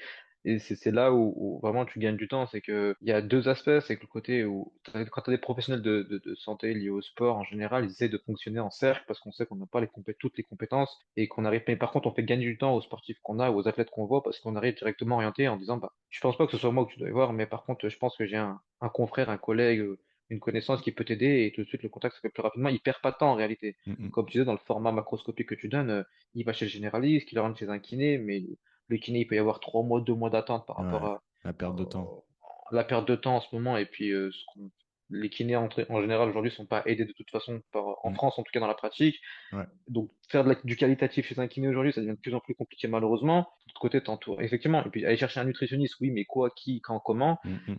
T'as le jeu des réseaux sociaux où effectivement t'as des personnes qui sont, je vais pas dire compétentes parce que tu ne sais pas forcément au départ, mais par contre qui sont plein de bonnes intentions. Et du coup, ça c'est un avantage parce que des fois t'as des personnes qui sont pas encore, qui sont en recherche de notoriété, donc qui vont se prêter volontiers au jeu de t'aider alors qu'ils sortent de son diplôme de nutritionniste, et du coup qui vont aider à accompagner des jeunes athlètes et des jeunes personnes de manière bienveillante. Mais pareil, il faut faire attention parce que tu as tout et son contraire. T'as Mm. tout et son contraire, mais par contre, tu arrives facilement, même quand tu veux t'entourer, finalement, que t'as pas les moyens, tu as quand même des personnes, réseau ou pas réseau, sur Internet ou pas sur Internet, qui veulent bien faire et qui sont eux-mêmes aussi en quête de, pas de crédibilité finalement, mais aussi cherchent à apprendre, à recevoir et à donner. Donc, tu as quand même des personnes qui, même dans des niveaux moindres, cherchent à aider son prochain avec une bonne intention, de la bienveillance et qui se jettent dans les projets par conviction et par envie. Ouais, et je pense que c'est important. Là, c'est vraiment un message pour les professionnels du sport et de la santé, les accompagnants de sportifs, effectivement, de s'entourer. D'un point de vue égoïste, nous, ça nous enrichit énormément. Et C'est d'un vrai. point de vue l'accompagnement, en fait, effectivement, le circuit se fait beaucoup plus rapidement. Il y a une Ouais. coordination qui se fait directement avec tous les acteurs en fait qui sont autour Mhm. du sportif. Et je pense qu'effectivement, c'est hyper important qu'on le souligne.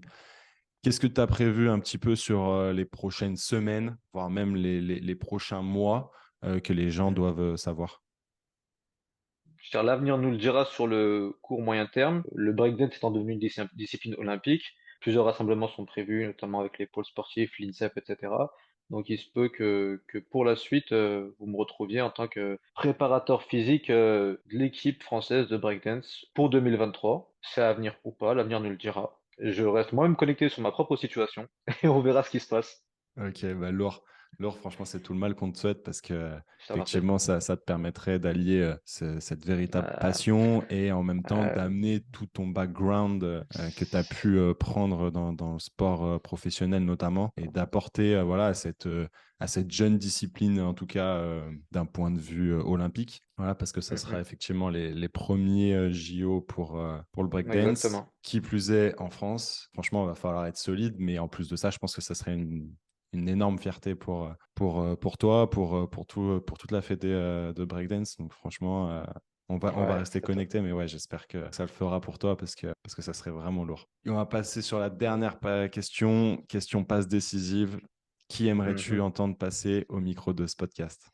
Ouais, je vais les citer parce que je pense qu'ils peuvent tous apporter différemment dans des domaines, au vu de ce qu'on a parlé. Je pensais à notre collègue de fac, enfin nos collègues, parce qu'il y en a plusieurs du coup, mais à Fanny May-Sanchi, tu sais, qui a travaillé avec les volleyeuses de Cannes Yes, carrément. et elle, dans ce cadre-là, elle a pareil très, très tôt sortie de diplôme et été jetée dans le grand bain des professionnels du volley-ball. Pareil, athlète féminine, je sais qu'elle a performé sur deux trois il y a eu deux trois compétitions intéressantes. Par Ouais, rapport à des l'histoire athlètes de internationales, ouais, effectivement, ça joue à internationale, des elle en a compètes eu. d'Europe.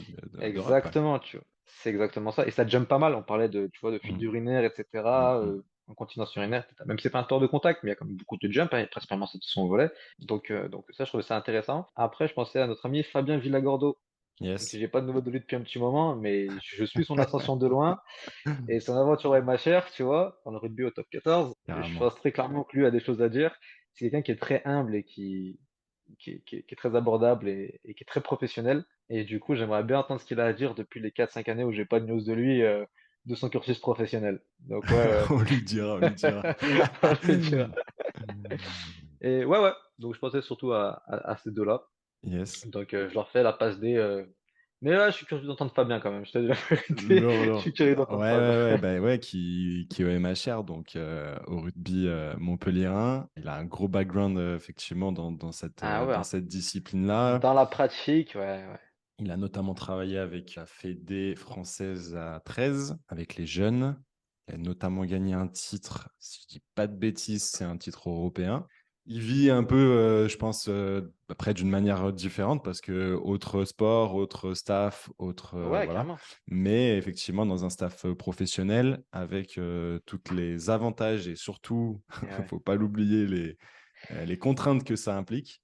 Mais Et puis il ça avait un serait. cabinet, il me semble. Donc tu vois, c'est encore Ouais, d'autres ouais. responsabilités. Mais tu vois, Ouais, ouais, je exactement. pense. D'un point de vue professionnel, pour les professionnels qui nous écoutent, effectivement, son expérience serait intéressante à aborder. Bon, et ben écoute, c'est parfait. On fera passer tout ça. Je vais tout faire pour les avoir sur le podcast. Ça serait vraiment lourd. Yams, merci beaucoup pour ton temps, parce que ça fait un long podcast. Ceux qui sont encore Ouais, là j'avoue, sur, c'est encore là, c'est ouais, chaud 2 heures. c'est qui sont chauds et je pense qu'on va en avoir un certain nombre parce que effectivement c'est des sujets qui sont pas forcément énormément abordés et donc la valeur ajoutée elle est vraiment conséquente donc merci pour tout. J'espère que ça profitera un maximum. Merci pour ton taf et surtout merci de donner du crédit à ma modeste expérience, Max. Ça fait plaisir. Ouais, bah c'était lourd. On vous souhaite à tous une excellente journée, soirée en fonction du moment où vous écoutez ce podcast. À très bientôt sur le squad de la performance. Ciao ciao. Bref.